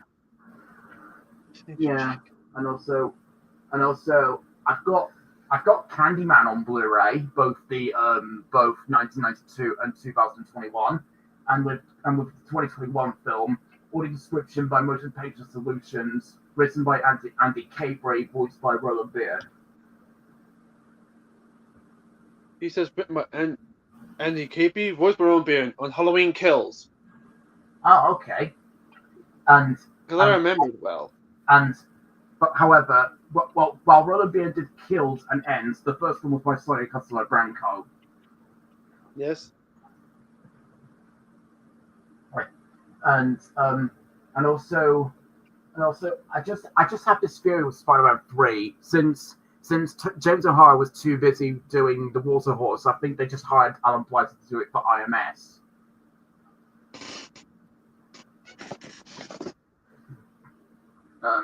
And yeah, and as for the Amazing Spider-Man 2, it was Sam Clark.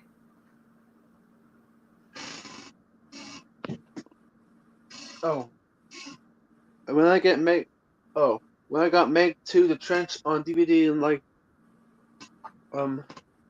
Friday the 10th, I think. Yep, I think it's Friday the 10th. Yeah. Meg 2 Trench DVD has American audio description instead of the UK audio description. Well, when I saw it in the cinema, it was by Matthew Vickers. Yeah.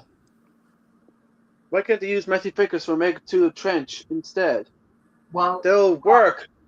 I mean, well, I've not listened to it on my Blu-ray yet.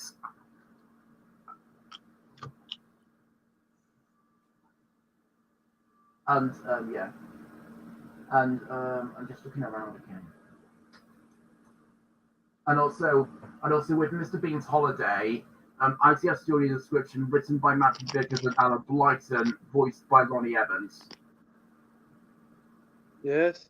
However, some lines of characters' languages were provided one person. Well, I mean, however, Matthew Vickers says one line: "Mr. Dupont is unavailable." And I'm pretty sure Alan Blyton said, "Are you here for lunch? Follow me." Yeah. And Helen Basie voices Sabine's French dialogue. Yeah. Yeah, like, you're full of surprises, aren't you? Connor. Yes. When I watched Mr. Bean's Holiday on ITV, whilst the film was solely read by Lonnie Evans, some dialogue, Sabine's dialogue was read by Helen Basie. Oh. Like, you're not Italian. Voiced by Lonnie Evans, featuring Helen Basie. And also featuring Helen Basie at the end as well. Also, with a line saying Mr. Dupont is unavailable. That was said by Matthew Vickers, and for the Major League dialogue was read by Alan Blyton. Featuring Helen, and voiced by Lonnie Evans, Helen Basie, Matthew Vickers, and Alan Blyton. Yeah, and as for the first Mr. Bean movie, it was Matthew Vickers. Yeah, he might be familiar to you if you own any Numberjacks DVDs, wouldn't you? Yeah, all Numberjacks In Superman DVDs. Returns, Helen Basie reads the opening credit. Yeah, In 2006 when Superman Returns, Helen Basie read the opening. Yeah, whilst James O'Hara And read. Let me tell you. Whilst James O'Hara did the entire Star Wars trilogy, Helen Basie read the scrolling titles. Yes. Oh, you was talking about Numberjacks, weren't you? And for Numberjacks, all just of like which she is read read, by Matthew Vickers. Just like Superman Returns, with the Helen Basie part and James O'Hara. Yeah, and it's quite rare for DVDs to have more than one describer, like The Incredibles, Alan Blyton, and Lonnie Evans. Yeah. And Avatar. Avatar. Roland Bean, Helen Basie. I forgot the rest. Stacey. Roman, Helen Basie, Tacy. And you should just watch. James Cameron's Avatar again with audio description. And as for Quantum of Solace, written by Roland Bean, voiced by Roland Bean, Michael Jones, and Helen Basie.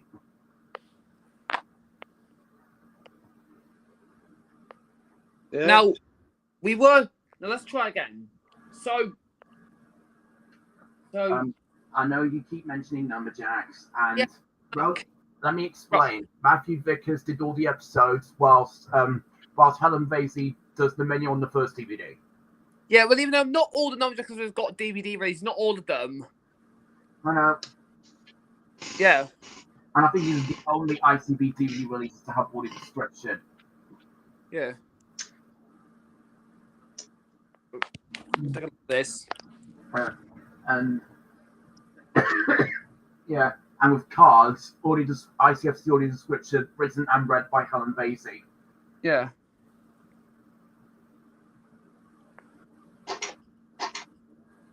And with Cars 2, ITFC audio description written and read by Sam Clark. Yeah. Yeah, Sam Clark audio described Cars 2 on DVD. Yeah. The Oscar-winning Toy Story 3, ITFC audio description by Sam Clark. Yeah, written the Oscar-winning Ratatouille, ITFC audio description written and read by Helen Basie. Yeah, and Wall-E audio description written by Veronica Higgs, voiced by Michael Woodford, even though Veronica Higgs has heard of the Veronica Higgs read the end credits. We know. Yes, I'm explaining.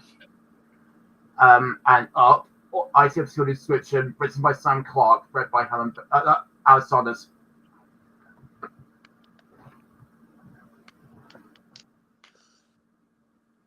ITFC audio description by Alice Saunders. Yes, and written by Sam Clark. Even though she didn't mention Sam Clark at the end of that. Oh, that's funny. I swear I remember hearing his name. Sadly weird. That's sad and weird. I swear I really did hear his name. And I would Paul. ITFC audio description written by Alice Sanders and Matthew Vickers, read by Alice Sanders. Yes. Lakeview Terrace from Screen Gems and Overbrook.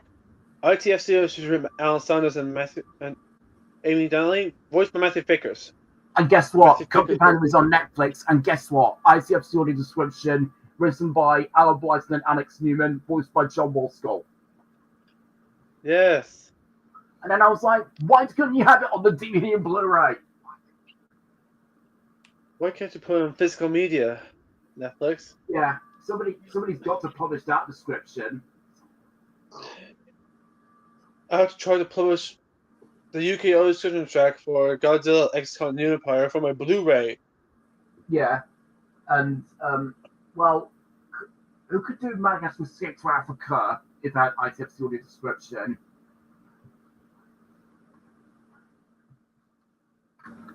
Well, I think I should stop showing that, to be honest. And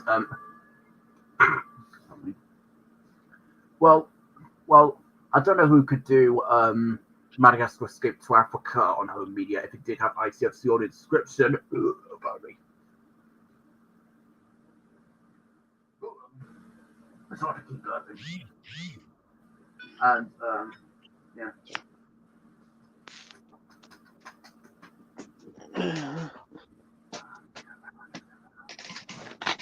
And for the 2010 film Black Death, James O'Hara should do Black Death for Sony Pictures. Yeah, and you told me that James O'Hara does Reaper Man on DVD. The 2010 one, which I got back in November 2024. Yeah, but on the Blu-ray, it's Martin F, just like Despicable Me 4. No, Despicable Me 2010. The thing I got the wrong Universal movie. Oh, so I corrected myself. I just correctly said Despicable Me. I was just stuttering. It's okay, Smooth. Now, James O'Hara didn't do Infinity War Endgame, but Christian Sensen did. Yeah. I don't know why, but it's because of Thanos. For some reason, great Christian villain. Sensen has a friendship with Thanos. What? Yeah, and the first time I ever heard Helen Basic was Bolt, in which ICFC audio description, written by James O'Hara, voiced by Helen Basic. Oh, Bolt, Disney. Yeah. And I can never remember who described The Princess and the Frog, except for Veronica Hicks doing the end credits. It's that same Richards fella from either it's Catch and Release or Spanglish. Yeah, because he was just like, stars twinkling above a river. That's what he sounds like. He sounds pretty mad. And to be honest... Sounds weird. And when I first heard him, I thought it sounded like Toby Mays.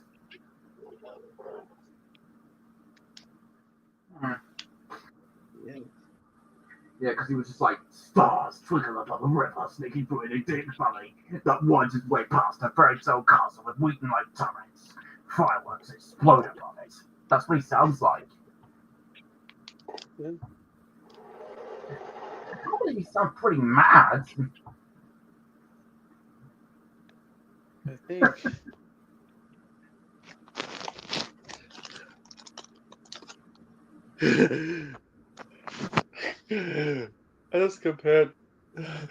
I accidentally compared the taunting arrow of Scoop Spectrum. It's Yes, Scoop I Spectrum, know. even worse. Yeah, Scary. of course, that's right. And also when I watched when I listened to Fight Club on Audio Vault, it was taken from ITV and deluxe audio description by John Wolfskull. Yes. Yeah, and both this and Borat are the only Fox movies John Wolfskull had done. Oh wait, yours did Point Break. My bad.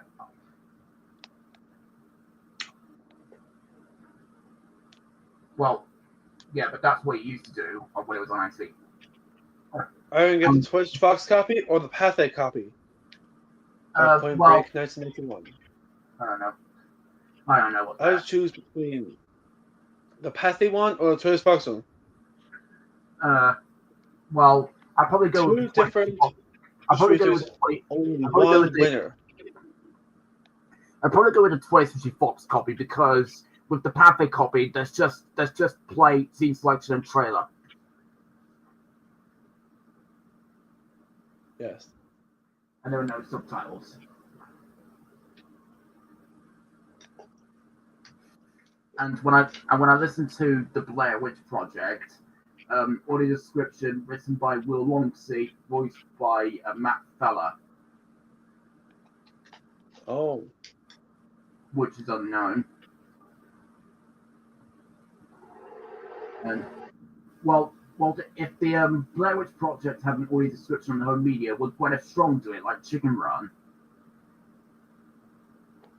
Most likely. Yeah, well, Jebediah Barden does the 2016 Blair Witch film, The Lionsgate. Happy Little Helpers, I've got that. I've got. Connor, look. I've got Happy Little Helpers.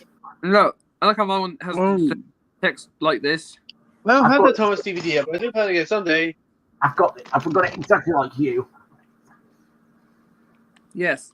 And yeah, there's Thomas on the front, as you can see, picture. No, that's one of Emmy's new coaches. That's a promotional image.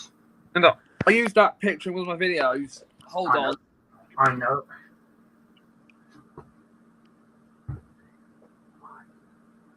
Yeah, it's a video where Thomas was talking with somebody. I know. Yeah. And also, oh wait.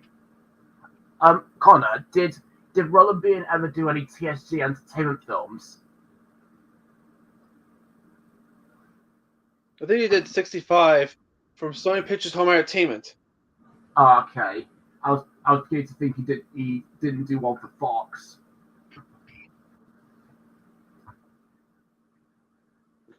But I think I heard Roland Bean do TSG logo in 65. Howden the Purple Crayon got released onto home media last year, and I've yet to pick it up. I had to get it on DVD.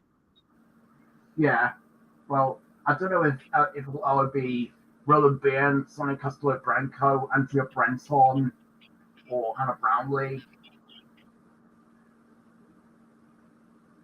Or Amy Cullen, who did Come Planet 4, Speckle Me 4, and Wicked for Universal Studios. Yeah, I know. Yeah. And I'm currently publishing Speckle Me 4 and Come Planet 4.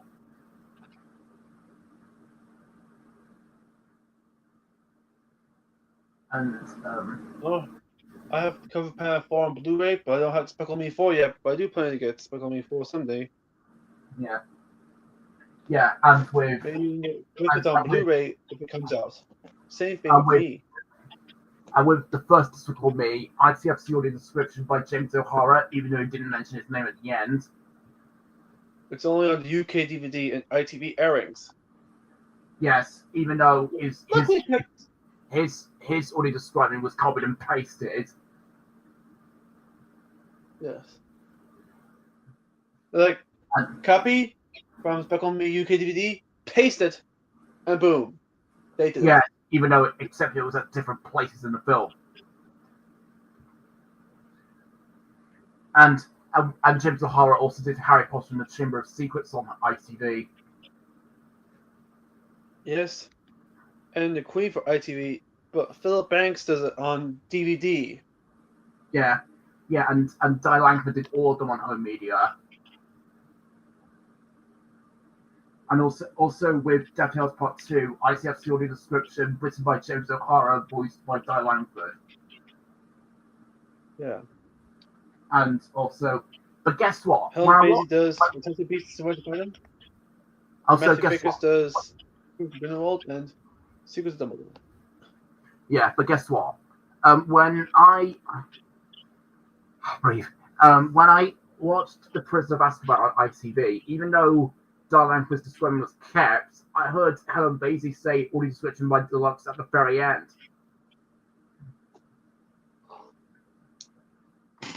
And then I was Same like... with Ronnie Evans' audio description for the 2003 Looney Tunes movie called Back in Action. Oh yeah, that's what we did on ITV. And also, I'm just telling you this. So even though Di Langford did Harry Potter the Prisoner of Azkaban, her description was kept on ITV, but Helen Basie said I already switched by Deluxe at the very end.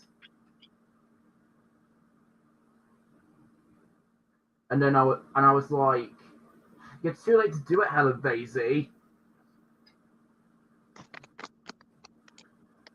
But when I watched the Philosopher's Stone on ITV, I don't know who did it.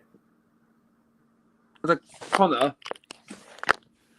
I have a theory that Hit Entertainment decided to rehash Scoop's in Charge by naming it Scoop's Big Job. I think that Scoop's Big Job was was a rehash of Scoop's in Charge, but making Scoop out of character. Yes. Connor, You know that Thomas picture on this DVD? Yeah. I know. I'm speaking to Connor, not you. I don't have that Thomas DVD yet, but I do plan to get it someday. I used it in one of my videos, Connor. Let me show you.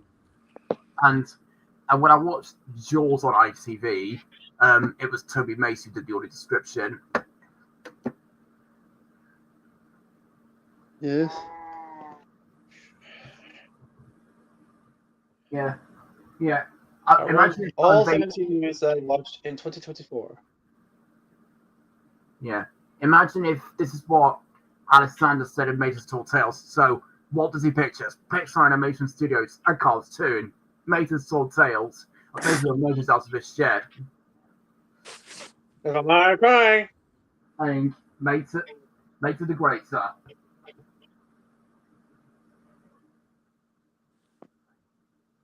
Can we all agree that Grandma Alice is the best Big City Grease character? We can all agree.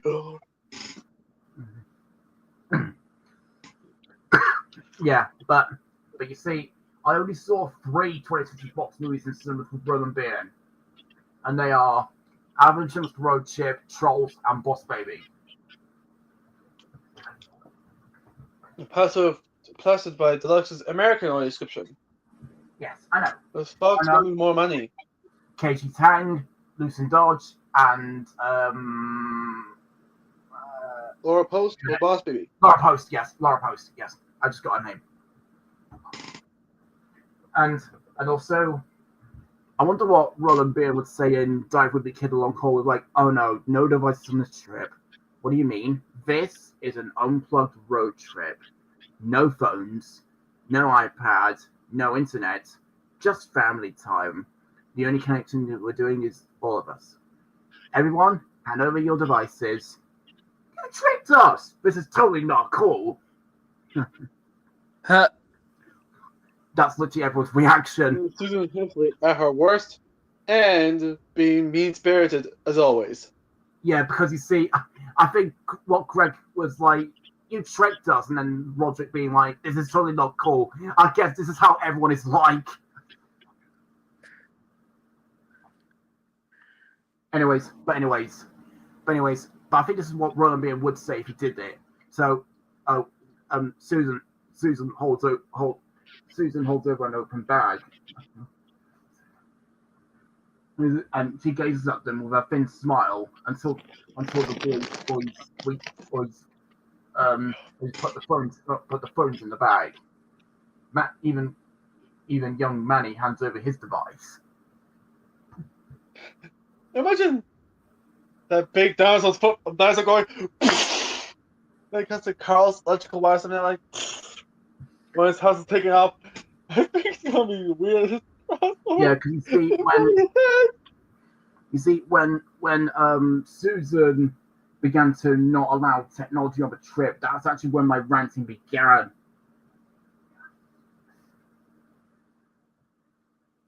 I see.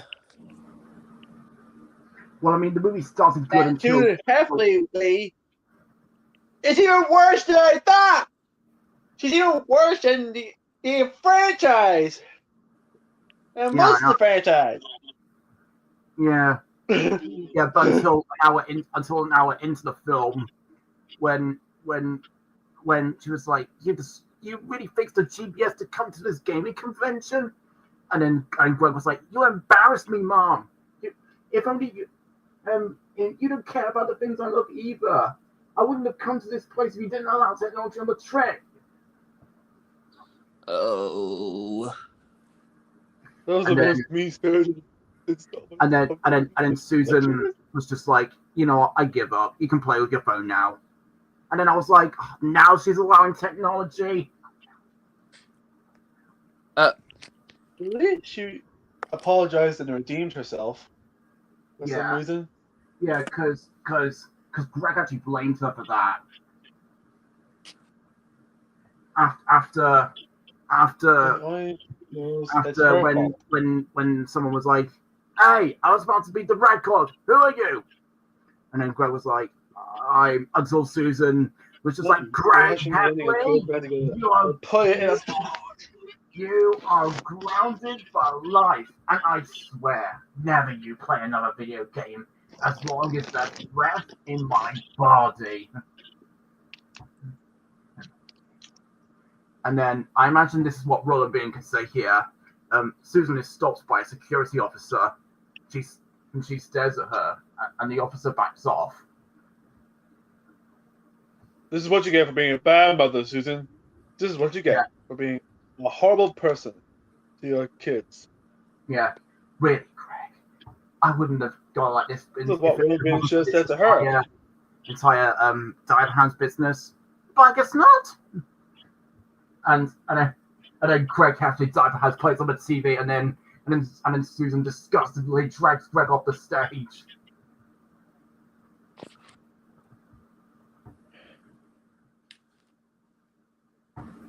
But when I listen to the description of the long haul on film 4, it was the same describer as Paddington 2 and Wallace and Gromit: Adventures Most Foul on BBC.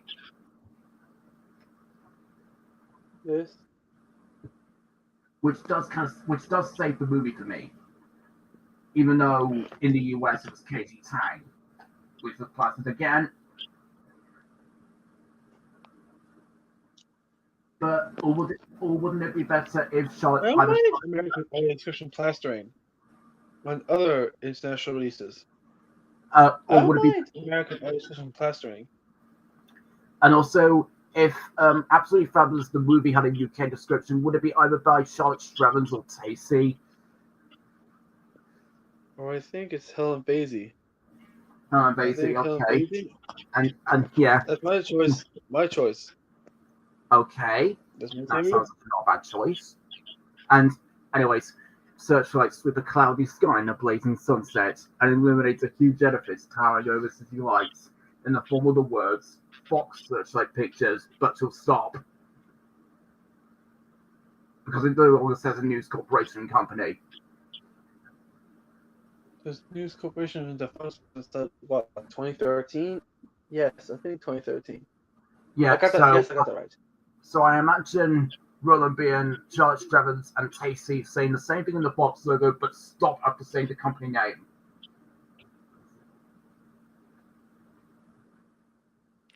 Connor, take a look at this, Connor.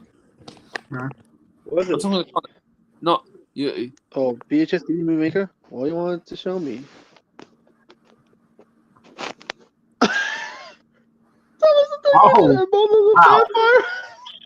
Oh. You just mentioned the vampire. Yes, I did. Yeah.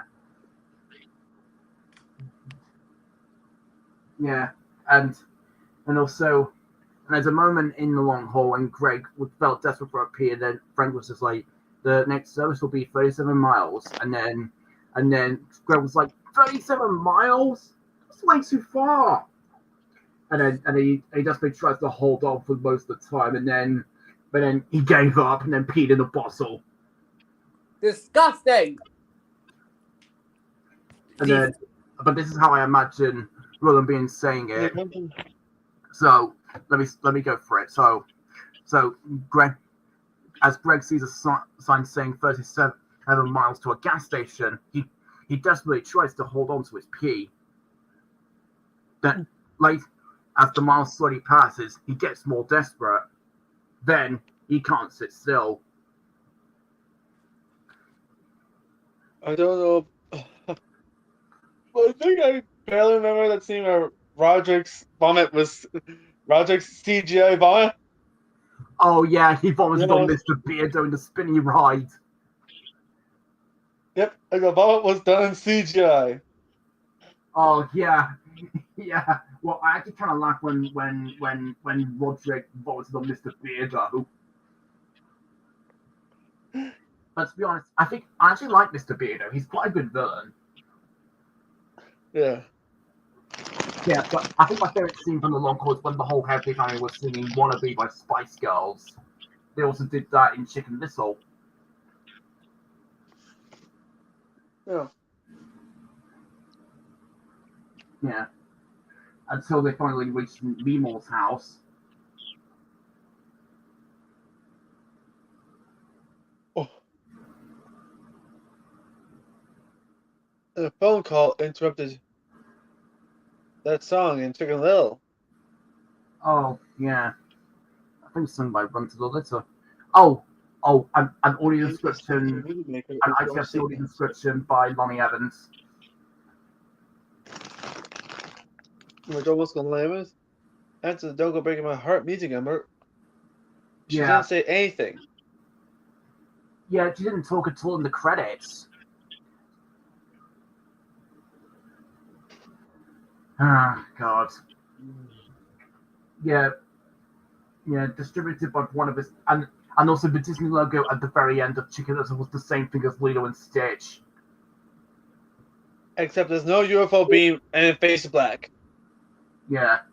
Yeah, and the Disney logo variation of Chicken Little actually looks ever so awesome because the castle is actually kind of foreshadowing the 2006 logo. It did a CGI castle logo in 2005. I think that's a great job since Chicken Little CGI and all.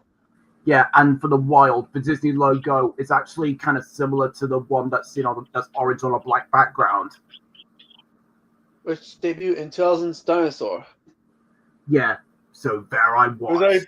Which I remember that one little thing where the dinosaurs pop like. Yeah. And as for the Wild, it was done by Michael Woodford, who in the logo he just said Walt Disney Pictures. And the flashlight castle logo is 3D. Yeah, because he was like, and there I was, face to face with the meanest lemons on the size of a Serengeti. I don't know who did the audio description for the Netflix film That Christmas. Yeah. I think it's a female audio describer from the UK. Well, when I saw the Disney logo in the Wild, when I saw the Disney logo for the Wild, when it kept reversing, I was just like, oh, come on. I think that's a really funny gag. Yeah, because it's so funny. Yeah, because like, and there I was, face to face with the meanest lemons the size of the Serengeti. Yeah, and you were so loud his muscle clip. How the flashlight goes back to its starting point. I laugh. Like, do you remember? Just laugh. Do you remember? Oh, what does he say? Yeah, but all what Michael Woodford just simply said is Walt Disney Pictures. That's it. Then Netito used his silver tooth to make the Doku cry. We all know Taylor.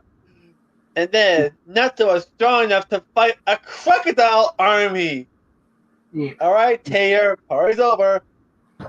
Then Cousin Bud used his analytic thing and roared the leopard so loud his spots pop off. Literally. Yeah. Yeah, Taylor, you don't know. I found the Disney logo quite funny of the Wild, even though I hate the Wild. Yeah, and I don't mind that movie. Okay, but I messed with the description by Michael Woodford.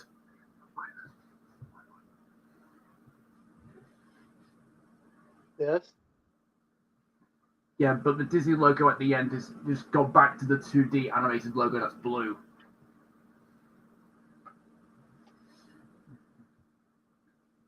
And the CGI of this movie looks realistic. Yeah. It's done by Core Studio. Yeah, this movie kind of looks realistic. The CGI is realistic. Yeah, but it also feels like a combination of 3 already existing movies: Madagascar, Finding Nemo, and Lion King. It's like some kind of birth child. Some kind of weird looking birth child. For some reason. Like Yeah, but you see, when I watched The Wild, it literally made me unbelievably angry. Oh. Yeah, and to be honest, it's the worst movie ever. And also, Kazar is the worst villain I've ever seen.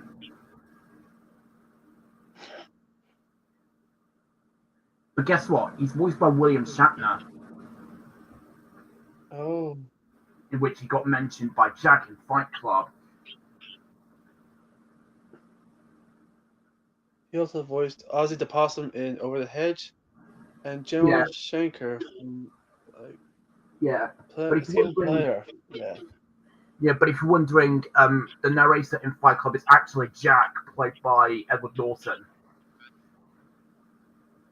Who voiced Sammy Bagel Jr. in Sausage Party, And an Bruce Banner. R-rated CGI film from Seth Rogen. And Bruce Banner And slash Sony the Hulk Pictures in Incredible Hulk. He was in The Bourne Legacy as well. Edward Yeah, Norton. and audio description by Sam Clark and John Wollskull, read by Matthew Vickers. That's The Bourne Legacy. Bourne Legacy, yes.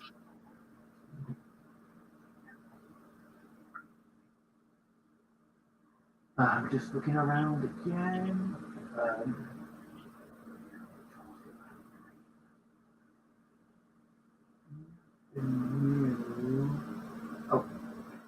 I also, when I saw Spectre in the cinema, it was described by James O'Hara. It's like an ITV. Why can't Sony put on? Why can't 20th Fox put on physical media? But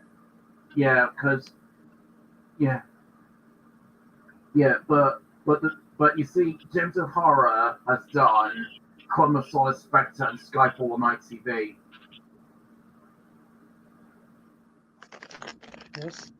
Yes, and also, but when No Time to Die aired, Roland Bean has re-recorded his audio description. Yeah.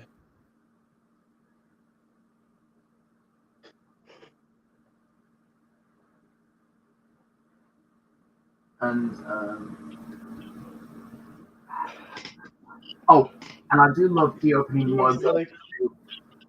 I do a combination of 3 cartoons. Yes. The Loud House, its spin-off Casagrandes, and Disney's Big City Greens, and The Simpsons as well. I will not forget The Simpsons. I always have to remember. I love Simpsons. Because and for the movie, I'm a audio description by Michael Woodford. Yes. Which I think is perfect for this movie. Yes.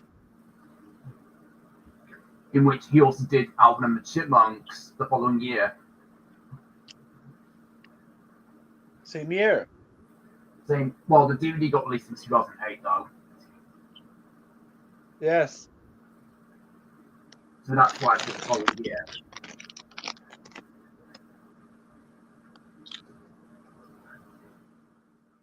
And,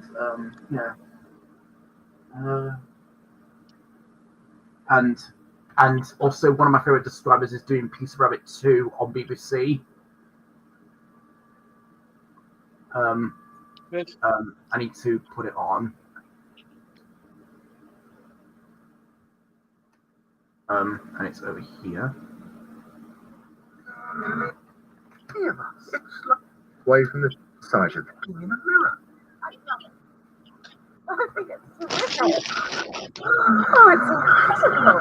Unnoticed, Peter hops away from the sight of his figure standing with its arms folded and an evil frown. He walks off down an alley on his own. Yeah, this person's one of my favorite audio describers. Mrs. Twee's second defeat from Dawn the Nugget, which is on Netflix. Yes, I actually recorded it from Netflix. Yeah, I know. And also, bye-bye again.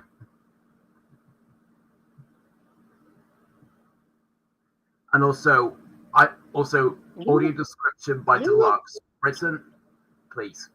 Audio description by Deluxe, written by Alan Blyton, voiced by Helen Basie.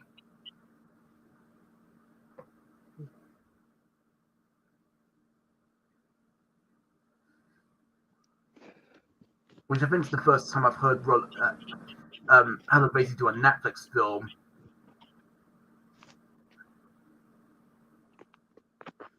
And also, the first time I heard Roland being on Netflix was Shaun the Sheep: The Flight Before Christmas. Yes.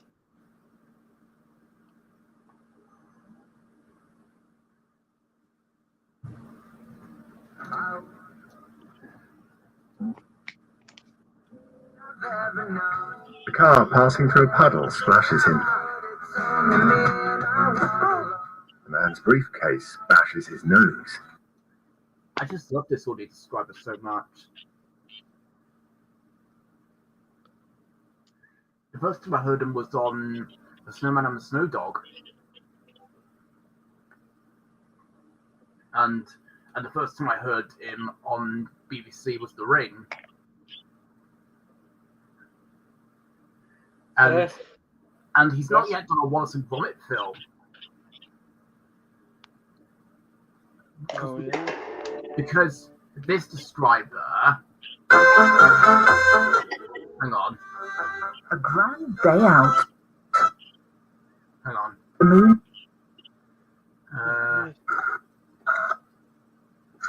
Across collapses.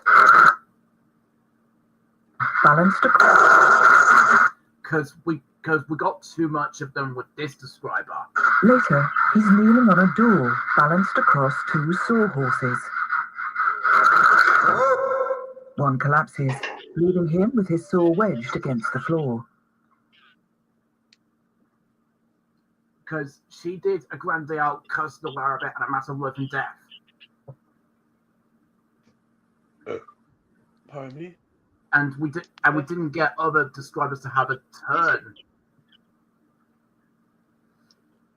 I don't know who does Rabbin from Netflix, but...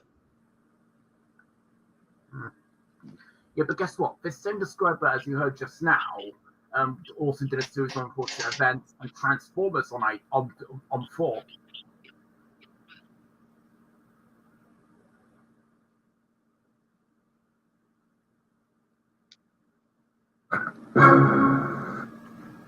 But this describer does not say much in logos at all. Dreamworks Animation, SKG.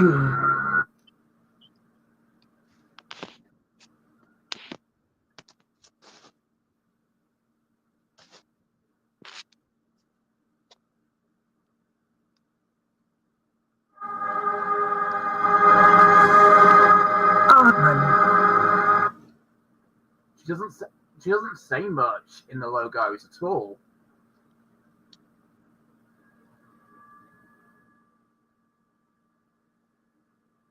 Yeah, so, but I mean, I do like this describer, don't get me wrong.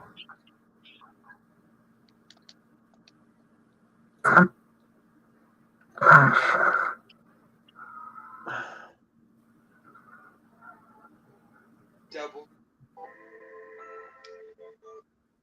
She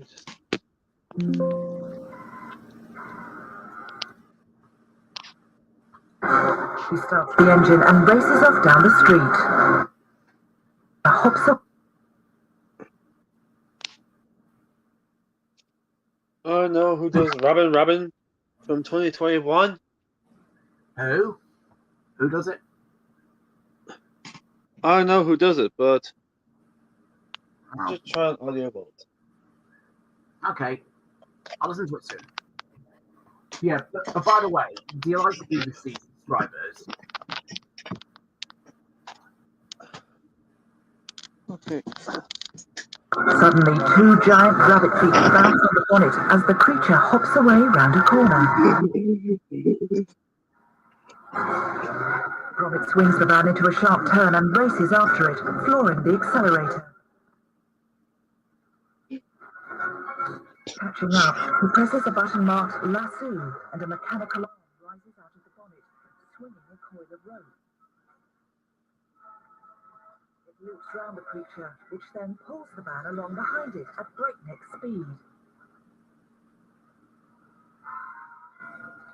The van hurtles round a Just corner before today's video starts, I would just like to remind hedge and comes to a stop in a vegetable patch. You mean cauliflower patch?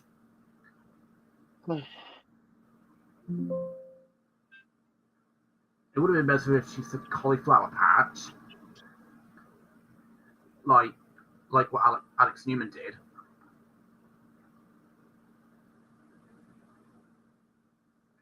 And she also did Shrek the Third.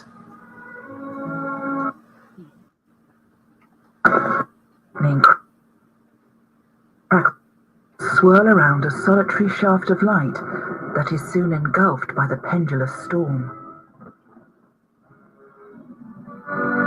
Lightning crackles in the distance as Charming speeds past a blur of trees, clinging valiantly to his horse.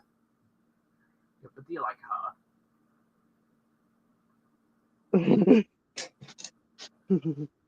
And this suited the Gruffalo. In a dark, misty forest of bare brown trees, an animated red squirrel pops out of a fallen tree trunk, the jagged end of which resembles the open jaws of an animal. Huh, I know.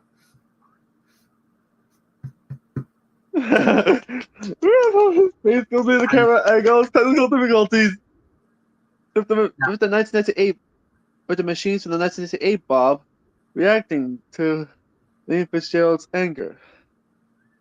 Now, Connor, I feel like this described for the Gruffalo sounds like Sam Clark. Yes?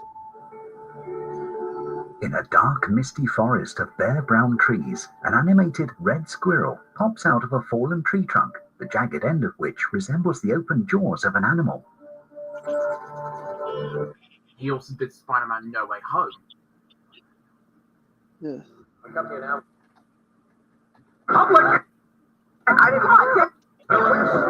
Peter jumps from a lamppost. But he doesn't talk at all in the logos. Because of Spider-Man's identity carried on from Far From Home. And I imagine this is how all the describers are like, what Andrea Brenton was like when she did No Way Home. I imagine she was like, how am I going to talk through the logos?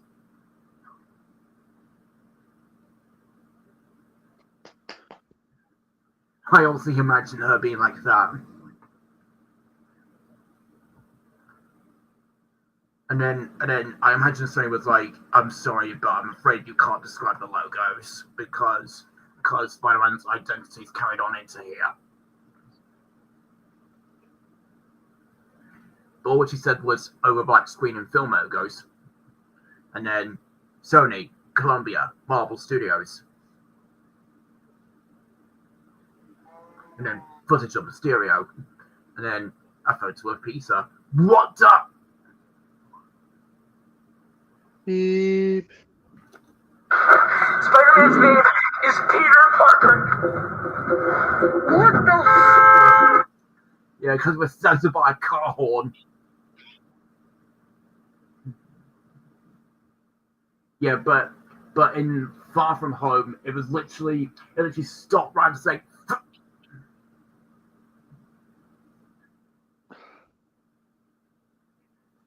Yeah, and the whole time Nick Fury was sunbathing. According to that post-credit scene.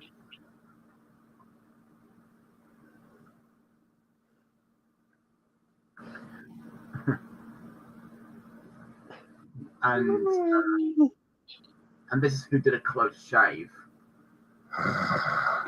A Nick Park film. It's the middle of the night and Wallace is asleep. His bedroom begins to shake, causing a cheese knife by his bed to fall onto the floor. Wallace and Gromit, a close shave. Sounds like Alex Sanders.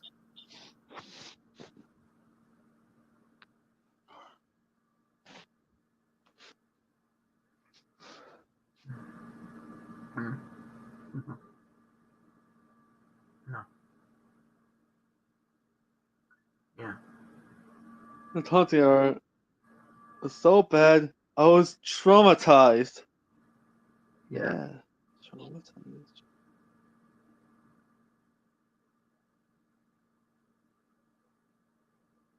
Yeah, and also I heard that the Black Cauldron didn't get a Blu-ray release because it bombed. And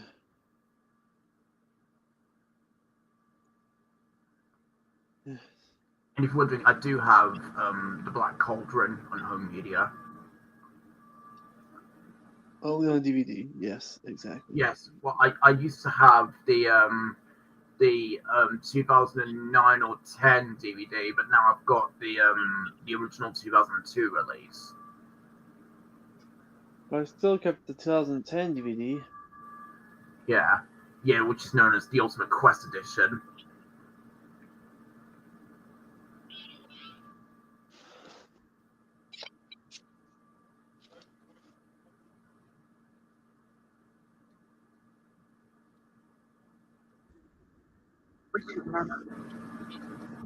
Have you ever?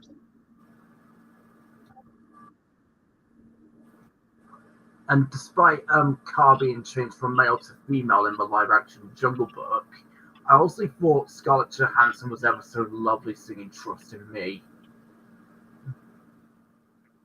Yeah.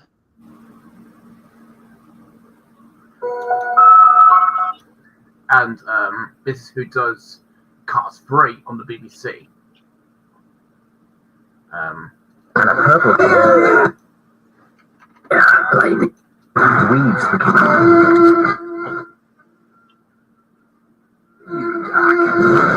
in a large the red car, Lightning McQueen, weaves between other cars on an oval track. That sounds like Toby Mace. Yeah. You think so too?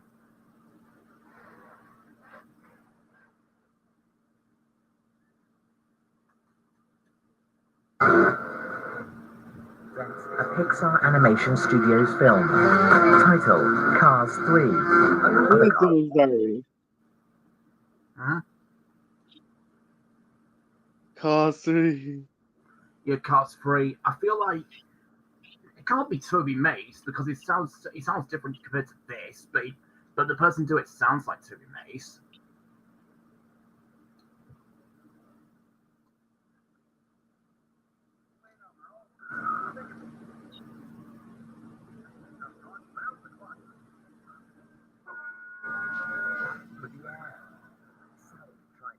On a bend, his eyes fiercely narrowed.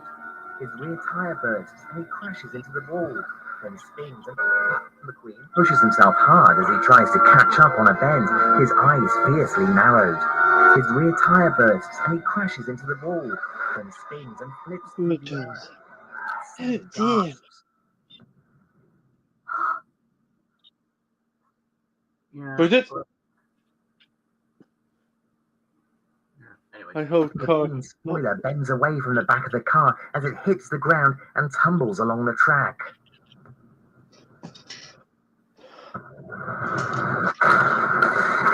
He slides on his side with sparks flying, then rolls to a stop. McQueen's team rushes to him from the pit. Emergency vehicles speed towards him and stop on the grass beside him. I think it kind of sounds like Toby Mace. A combination of him and John Wolfskull.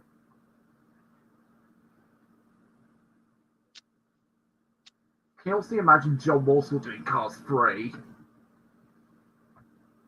Yeah. Either him or Roland Bean. In fact, Roland Bean never did Disney at all. But I really want him to do Disney.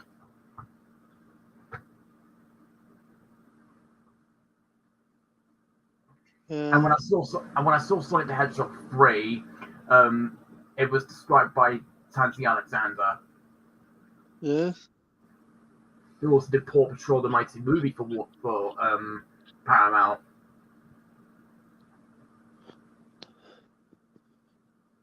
I will expect Tansy Alexander to do SpongeBob movie Search for SquarePants when it comes out. Yeah, because most of the time it ranged from Jedediah Barden and Darren Polish. I thought Darren Polish was just going to be the only describer for Paramount nowadays. as well as Jebediah Barton. There's Laura Post for Clever the Big Red Dog 2021. I know. And Darren Polish came back to Paramount with Mission Impossible: Dead Reckoning Part 1, which I have on DVD. Yeah, and also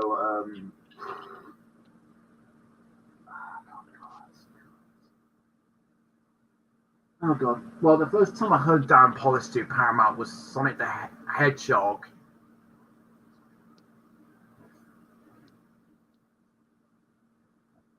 But I know, but my too soon for you, was it Rocket Man?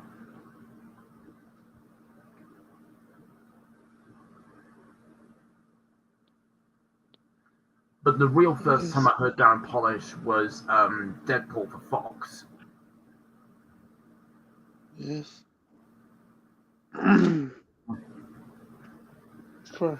I think he did Spy. Yes. Yes. And also, yeah, and also when I watched Ice Age Continental Drift on ITV2, it was Michael Woodford yet again.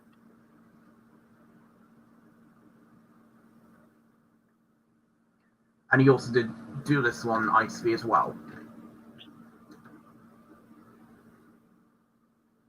And he also did Live and Let Die as well.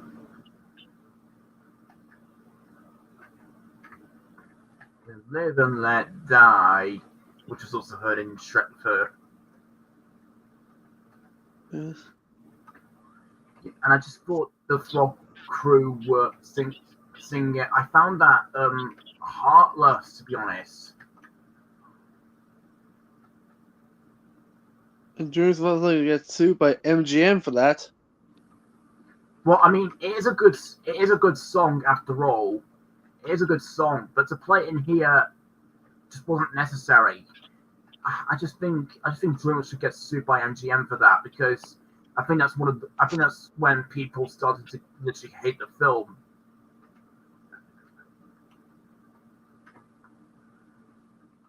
Well, other than Prince Charming becoming the main villain, since he wasn't defeated yet, even though Fairy Godmother vanished in a lot of bubbles.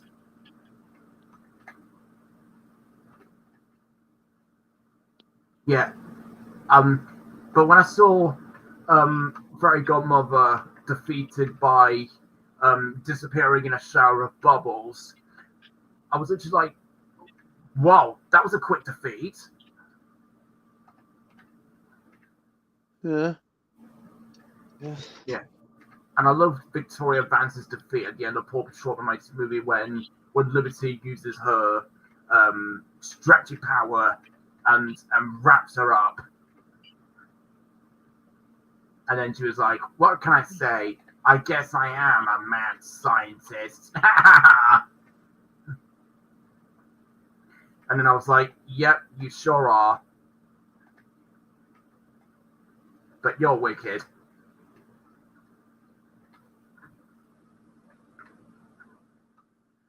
And, well, I mean, I think this is what Roland Bean said when he did the logos to Trolls. Searchlights pierce the starry night sky, sweeping the clouds and illuminating a towering edifice in the form of 20th Century Fox. Then he stopped. And then for Dreamworks, a full moon in the night sky, a voice is at the edge of a fishing rod. He whips it into the sky and clears away clouds. Dreamworks animation SKG. The logo turns into a storybook illustration, and green troll's hair appears on the boy's head. Yes. Yeah. Actually, I think I should keep my voice a little bit down. And as for Alvin Johnson Road Chip, I think Sloy said, searchlights face the starry night sky, sweeping the clouds and illuminating a towering edifice in the form of 20th Century Fox. But then he stops because he doesn't say the second time, and then a news coverage of the company before, but it's not there. And then light pause for a sweeping rift, forming an elongated letter R. Beneath the art appears the word Regency in shining metallic letters. Theodore starts the video.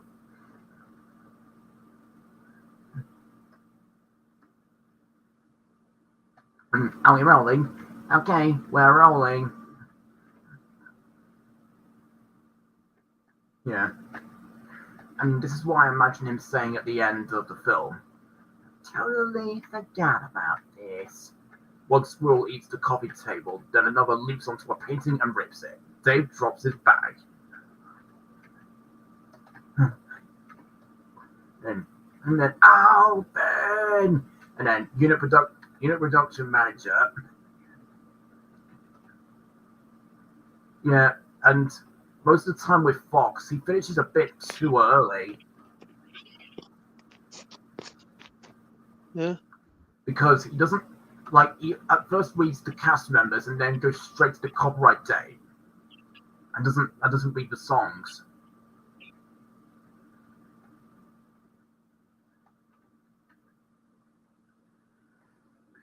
Yeah. As if I imagine him being like, I don't want to do too much of the credits. And then after saying everything in the credits, he just says, further credits continue to scroll. And then reveals his name at the end.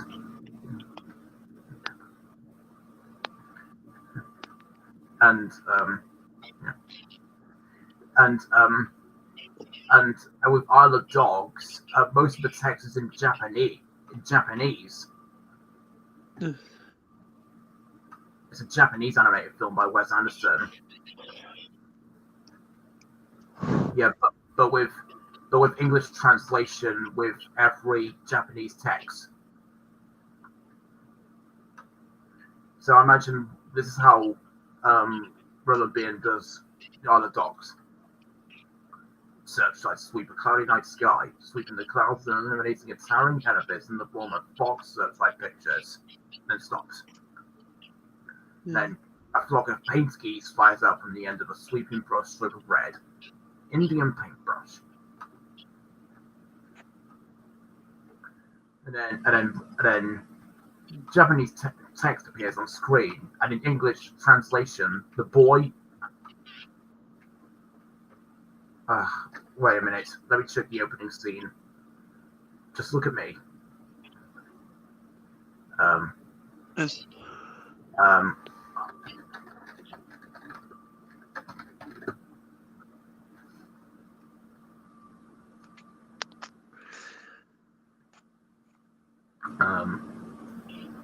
Actually, no. Let me switch up differently.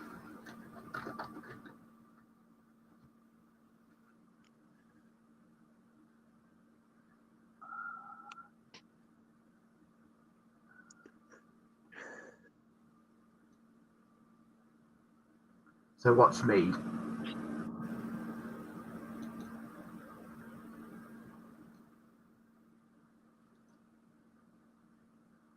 Okay. Searchlight appears in the starry night sky, sweeping the clouds and illuminating a towering edifice on the floor with the words Fox Searchlight Pictures. A flock of paint geese flies out from the end of a sweeping brush stroke of red. Indian paintbrush.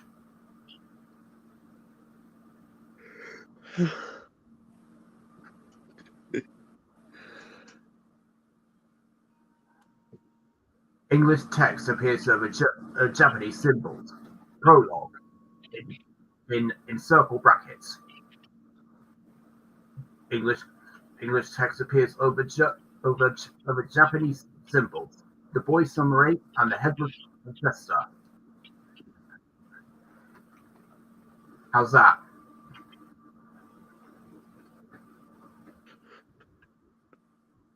Cool. And the Fox Searchlight Pictures logo didn't have the fanfare whatsoever. Neither did Indian Paintbrush. I don't know why. And I don't know why the Fox Searchlight logo was shortened. Like what they did to the French Dispatch when it says Searchlight Pictures. In the Grand Budapest Hotel. Both are also Wes Anderson films. And also, I don't know why Fantastic Mr. Fox was made by 20th Century Fox instead of Searchlight Pictures. Even though the trailer was uploaded on the Searchlight Pictures channel. I don't know why.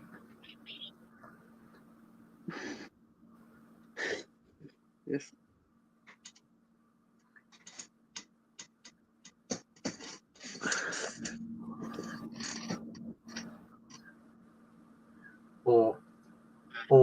Or could it be better if we said Fox like this? Searchlight sweeping evening sky, piercing clouds that are illuminating a towering edifice in the form of Fox Searchlight Pictures, with pod trees, the lights of Hollywood, and the hills beyond. That's what we said in Ferdinand. A flock of paint skis flies out from the end of a sweeping brushstroke of red. Indian paintbrush. I just need to practice the English text.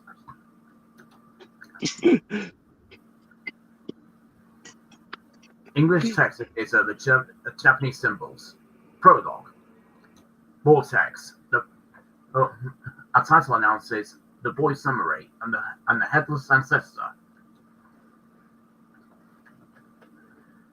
I think Wes Anderson is always putting text in his films.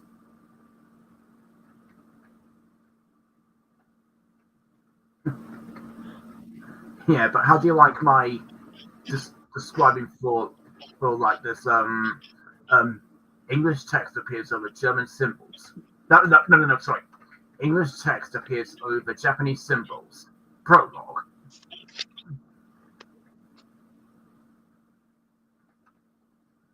Yeah, I can also imagine Roland Bean doing this.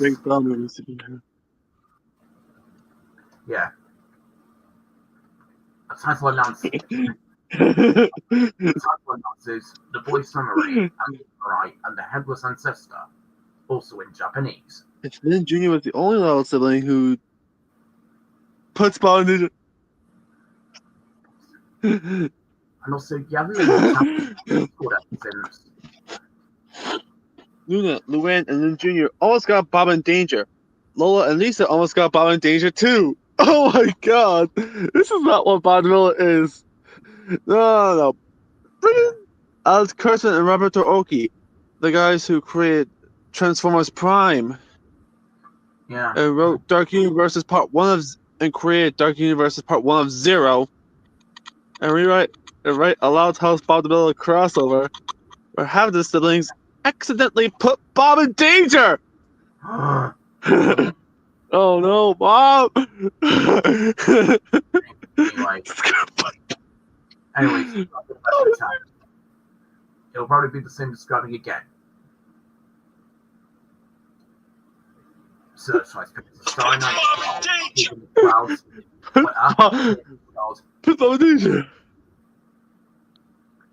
Anyways, searchlights pierce the starry night sky, sweeping the clouds and illuminating a towering edifice in the form of the words Fox Searchlight Pictures.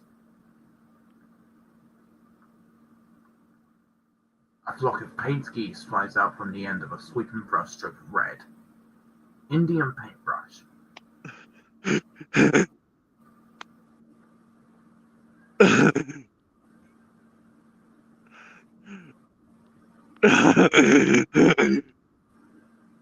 This would be just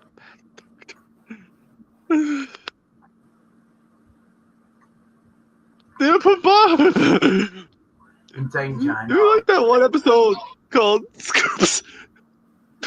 Big Top Boy. The Eldritch.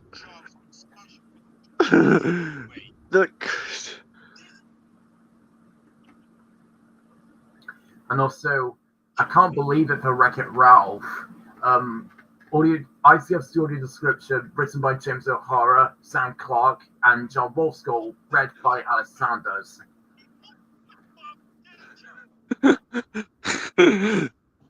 Luna, Luann, Junior, Lola, Lisa, Rita, and Senior.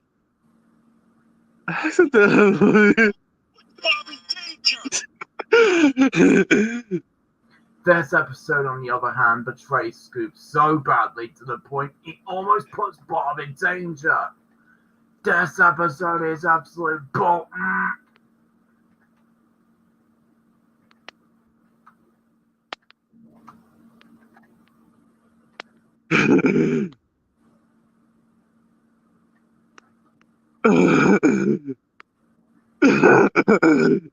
And also, when James O'Hara did the opening logos to Flags of Our Fathers, the did in Shrek.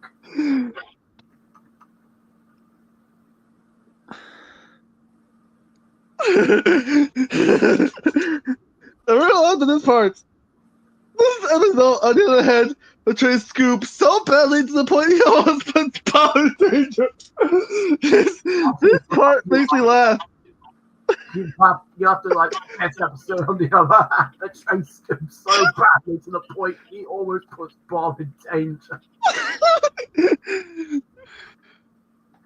This episode is absolute bull.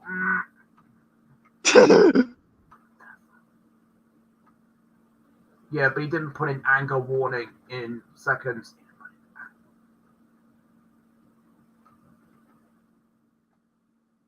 The parents, along with half the siblings, almost put Lincoln in danger. In fact, worse than Scoop to Bob. Yeah, but you see, it should have been erect, to be honest.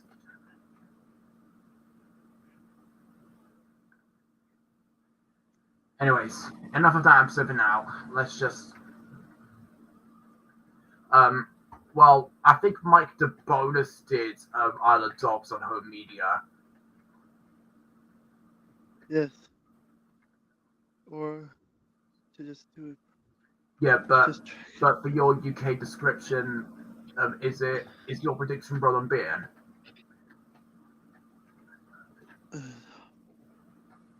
Well, for me, I'm thinking the same. Well, I didn't see it in the cinema because I was too busy with other things. Rehashing something I say. And also, unlike Miss Fantastic Mr. Fox, this movie wasn't made by Regency. Yeah.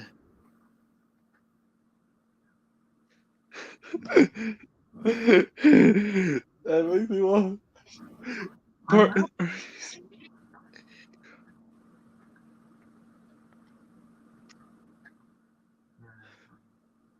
It makes me bash my head on Bert and Ernie's TV. Oh, Bert, Ernie, what you doing? Don't worry, Bert. Just they have any thoughts. Yeah. Alright, this movie you're about to see is all about Elmo. Or are you talking to?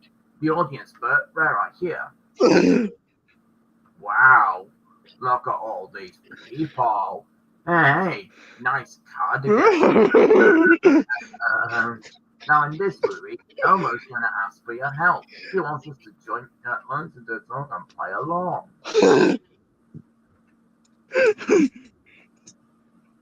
Yes, Burton only made an appearance in Elmo and Grouchland.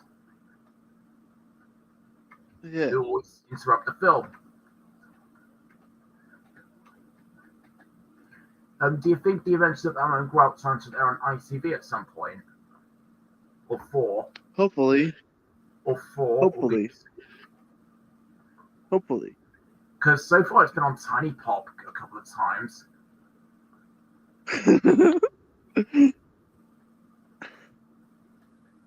This one, on the other hand, portrays Luna, Luann, and Junior, Lola, Lisa, Rita, and Lynn Sr. so badly to the point they almost put Lincoln in danger. It's absolute bolt technical difficulties. Beep. Yeah, this episode is absolute bolt beep.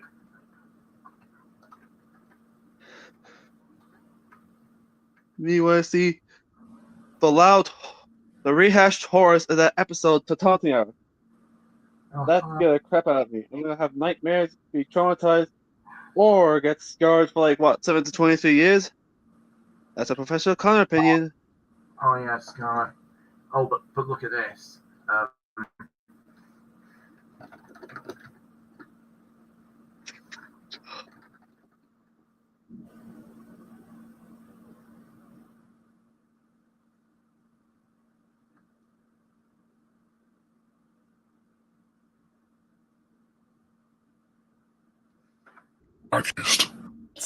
On at the box, you'll see there's a bold red. Well, if you take a good hard look at the box, you'll see there's a bold red 18 on a. Oh, I'll be right back. Our coffee orders have arrived. It can't be that bad. Let's have a look. Callie.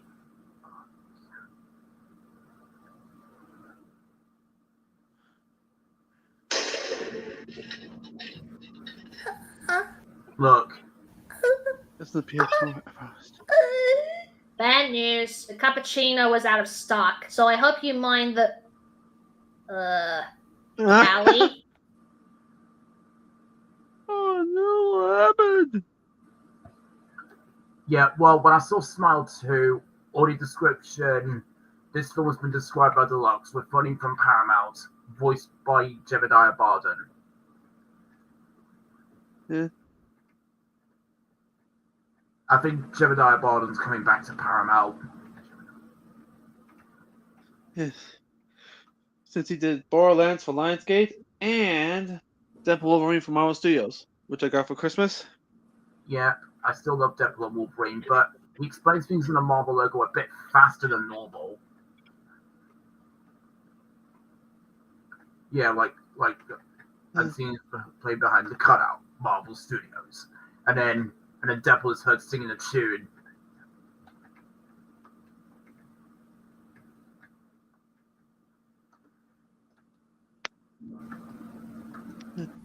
I told you not to watch the footage. Now you've been scarred for life. Can you even hear me?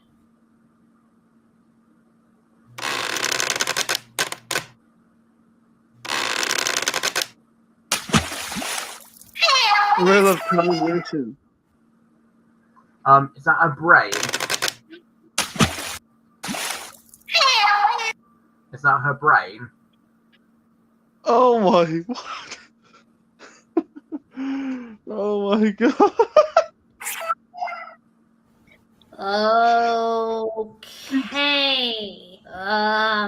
While we try to recover her, Well, the lip syncing is not very good, to be honest. let's just move on to The Legend of Zelda: Breath of the Wild. It's just staying open.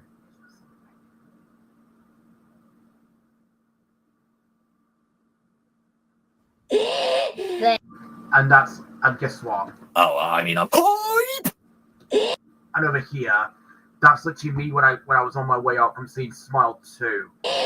There. You'd feel better? I think so. What's the last game on the list? That's literally me when I saw Smile 2. I can't believe I saw it in the cinema. I really, really regret it. Meanwhile, see that terrible fundamental reboot from hell. And to be honest, I just think it's the worst one I've ever seen in the cinema. But the scariest film. Yes, because when I came out, I was in shock.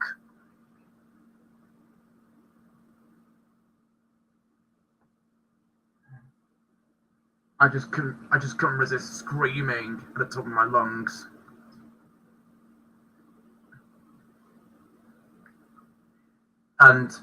But the good thing is, it's the very first film I ever saw in the cinema that's 18 rated.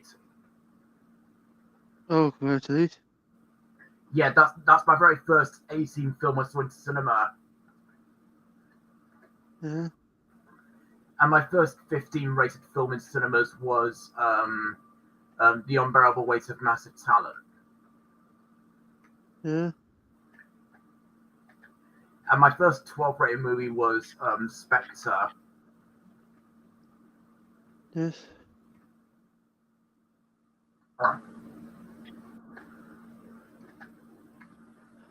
And also, Peter Pan's Neverland Nightmare happened.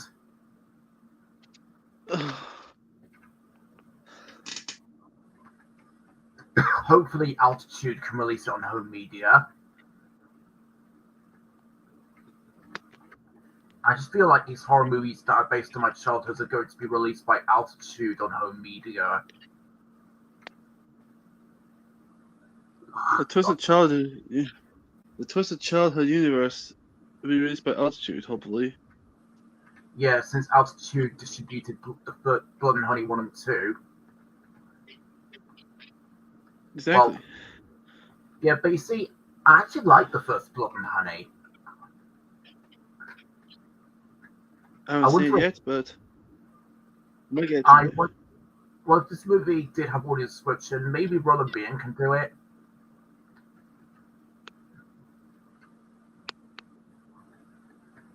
And hopefully, I think this is what you say, on a white background, ITN Distribution, Jagged Edge Productions.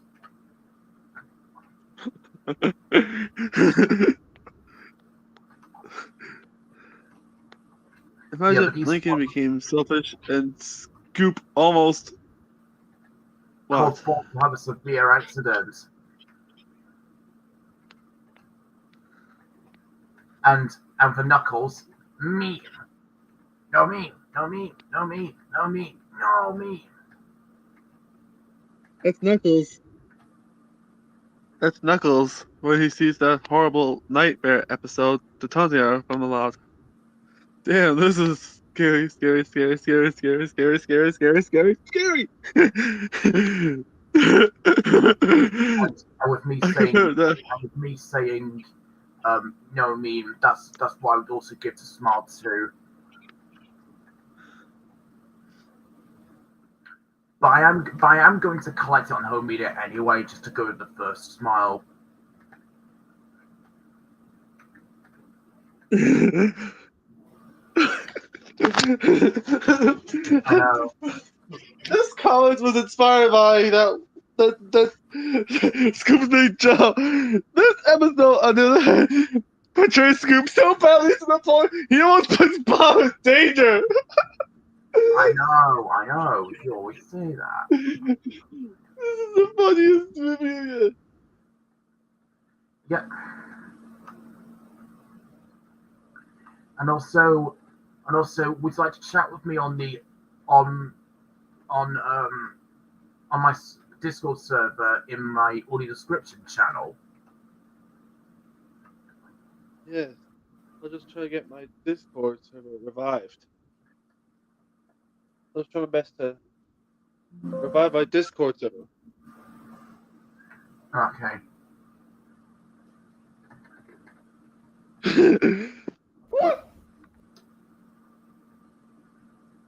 Oh my god. And it's also me. It's also me when I saw Smile 2 as well. I need a minute. This is why the rating system is important, kids.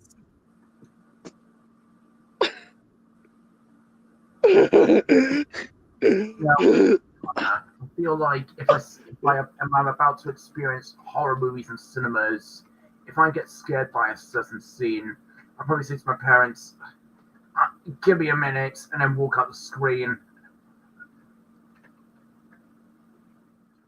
Okay. Be careful what you choose. Well, the first horror movie I ever saw in the cinema was Five Nights at Freddy's. Audio description by Motion Picture Solutions, written by Edwin Wills, voiced by Sonia Costello Branco. Yes, I have it on DVD. Yes, and guess what? Edwin Wills has done a Studio Canal title called Something in the Water.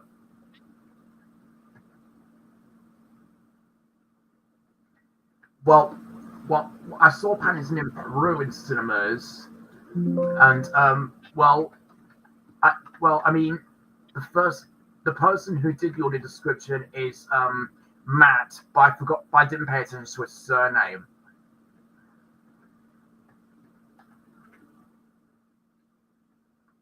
I'm sorry.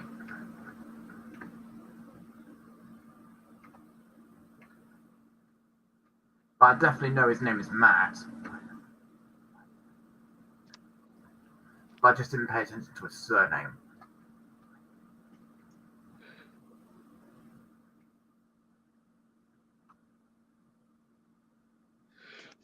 This episode, on the other hand, portrays Luna, Luann, Lynn Jr., Lola, Lisa, Rita, and Lynn Sr. so badly to the point they almost put Lincoln in danger. Was inspired by this episode, on the other hand, portrays Scoop so badly to the point he almost puts Bob in danger. I know. Now, Connor. Yes. If Thomas and the Magic Railroad got a UK audio description, who would do it? Most likely Toby Mace. Toby Mace, most likely. Okay. I think this is what he might say when it gets to the chase scene, when Thomas and Lady go across the viaduct. Come on, Lady, little engines can do big things.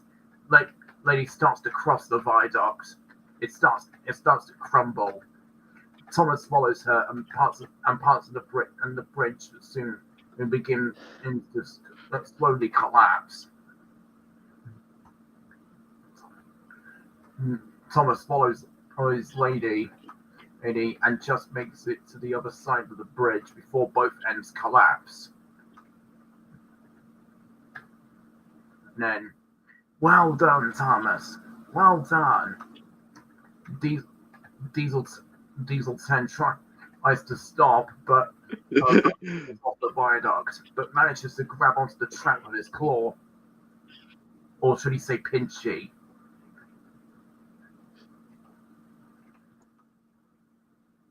I don't know. I don't know if Woody should say pinchy or his claw, because that's what Diesel 10 calls his claw, pinchy. Diesel 10's claw pinchy. Yeah. Yep, I think I got that. I feel like Toomey should say pinchy. Yeah, Teapot, Carol, Diesel 10 Diesel 10 and Pinchy loses its grip, and Diesel 10 falls into a barge.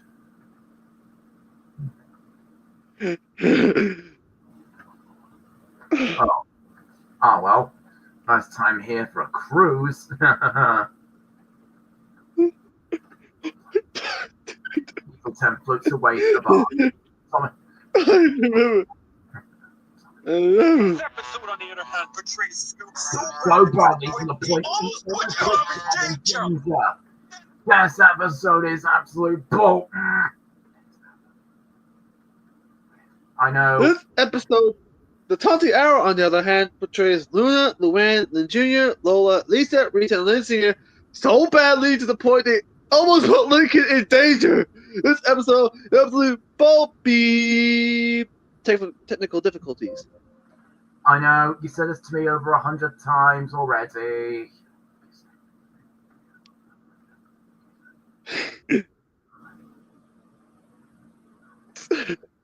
This part makes me laugh. I know, but you said this to me over 100 times. Yes. But come on. I was. I really love Callie's adorable reaction. Yes. Yeah.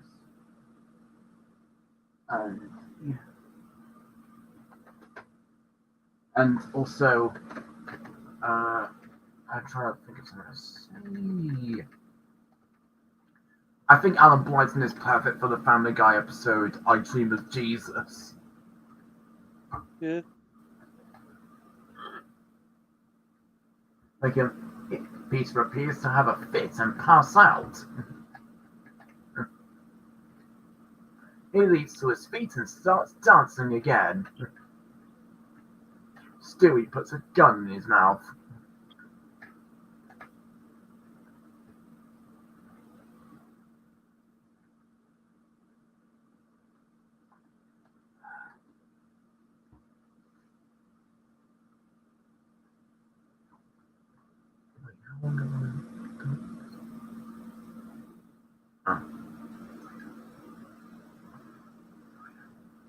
We done the best bit of Scoop's big job. Anyways, Oh, so many times. let's finish the video.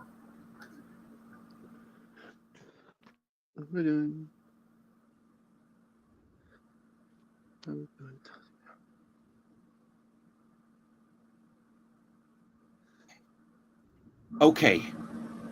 I first want to apologize for that massive outburst, but you gotta understand why I hate this episode with a burning passion. This is not how Scoop is supposed to be portrayed. From my perspective, while Scoop is a character that takes his work very serious, he also has a fun side to him and loves to have fun with his friends, as we've seen in loads of previous episodes. And he's also not perfect either, as we've seen him make numerous mistakes in the past, but he always learns from those mistakes, and by the end of the day, Bob is still very proud of him, as we see at the end of Snowed Under. And yes, I can agree some later episodes downgraded Scoop a bit, but they were nowhere as bad as Scoop's big job. This episode truly ruined my favorite character, and that is why this is the worst episode of and it just come true ever both made. from season 7. Fuck nowhere this near episode, man. as the horrors of the Tati Hour.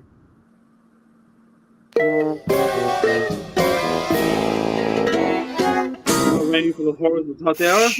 Oh, here we go. I honestly didn't think I would be able to get through this episode, but thank goodness I was able to.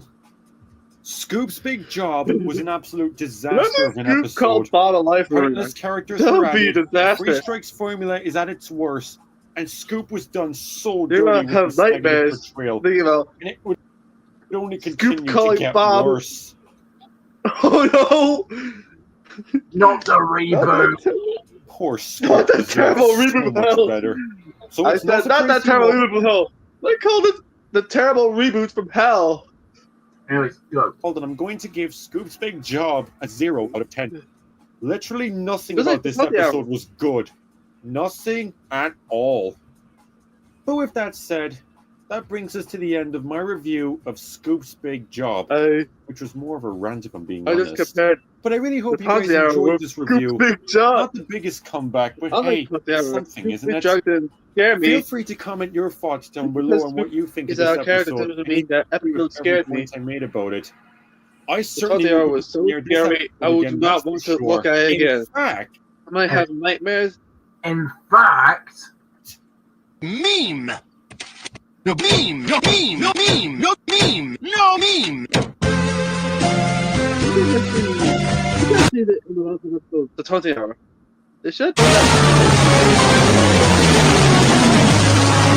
don't worry. For my next review, it will be something a lot more positive. And I mean a lot. But until then, I'm Leo Fitzgerald, and I will catch you guys later. Bye for now. I need to go have a lie down. he's got Kung Fu Panda, Lion King, and Teletubbies.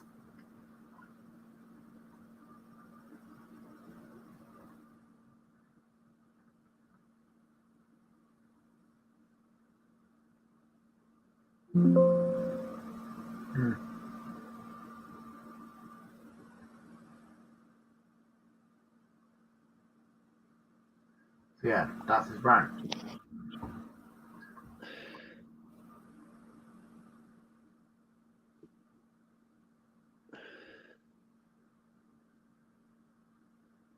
Dude, no meme, no meme, no meme, no meme, no meme.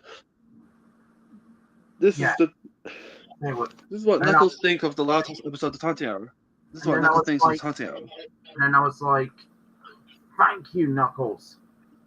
No boomerangs, no hammers, no spin attacks, no inventors, no mayonnaise. That's what we really said in the episode. Yes. I showed what Knuckles thinks of the horrors of the Tati Hour because it's Scoop's big job, but it's even worse and very, very scary. I might have nightmares and I'll be traumatized, or worst of all, I might be scarred for like 7 to 23 years. Now then, please, I want to tell you. When I saw Samuel Jocelyn being Jonathan in Paddington 2, I feel like his voice is similar to Harry Potter.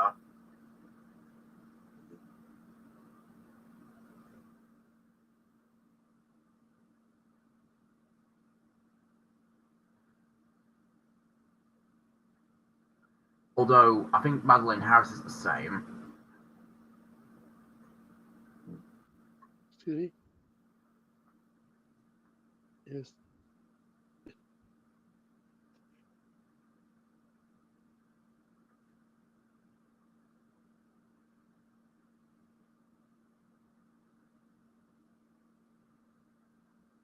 When he arrives at this new school, he sort of decides to change his personality in a way into something that's a lot cooler. But it's sort of like his own costume of a character. So once he'd be in the school, he'd sort of change, and he would look out. He would, if there was a certain scene where Judy they'd be investigating something in the newspaper, he'd have his cyber shades on, and he'd be looking around, making sure people would see him with that. And if he was like looking at the newspaper, he'd like, I can't see anything in these shades, and he'd look around like, oh, no one's going to see me taking these off. So he sort of wanted to sort of hide his true personality. See, he sounds like Harry Potter.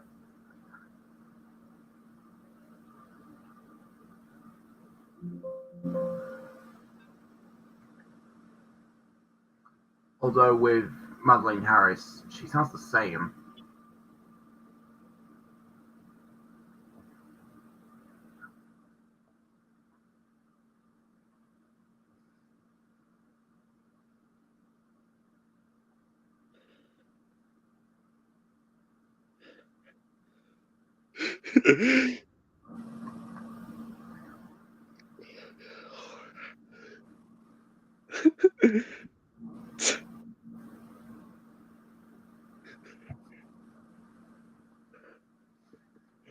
Imagine Scoop called Bob a life ruiner.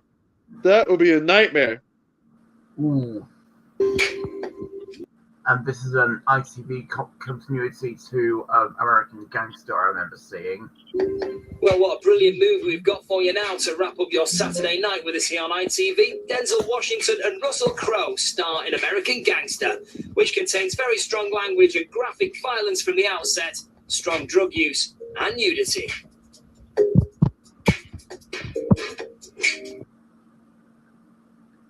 I love this ITV ident. And also, Ridley Scott's a talented director. Yes. And I consider Russell Crowe and Ridley Scott as friends. What about you? I think they have a good relationship. And the reason I'm saying this is because they always collaborate to make movies.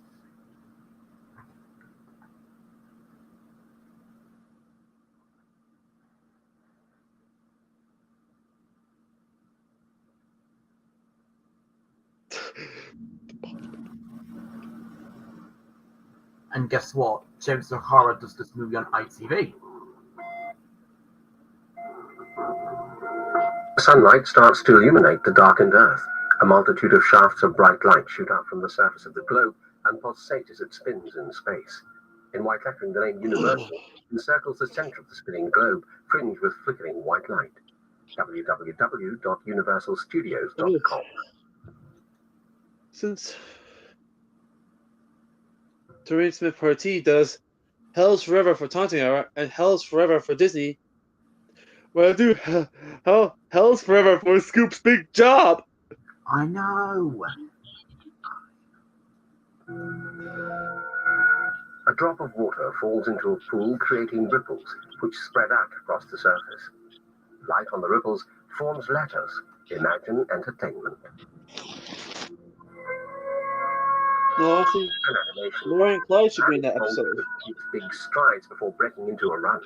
His coat flaps by his Luna side. and Lola would be unnecessary. And the man. But Lola should be in The Last Jedi instead. Of Luna and Lola in the Taunting Hour? This makes no sense at all! That's right, Scoop. It makes no sense at all! Yeah. And also, Also, American Gangster was also the first time I saw the Scot-free logo without the text. An animation. A man in a long coat takes big strides before breaking into a run. His coat flaps by his side. The sleeves transform into wings, and the man becomes a huge bird which flies off, then lands. Gasoline is poured over a man bound to a chair.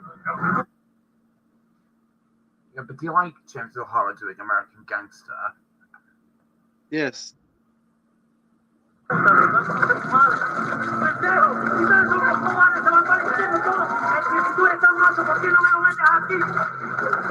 of the men watching lights a cigar. He tosses the flaming lighter at the bound man who bursts into flame. He falls from the chair. The cigar smoker, an African American with no trace of emotion, shoots the burning man. An elder man, also African American, wearing a coat and a trilby hat, watches. American Gangster.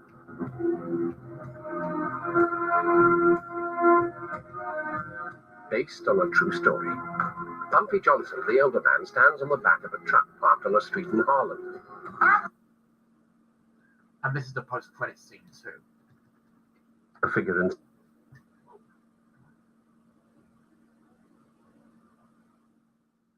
There's also a post-credit scene where Frank shoots the camera. Oh, good God. Oh, alright. But, anyways. A figure in silhouette, wearing a coat and a hat, strides across a room and raises a gun. It's Frank.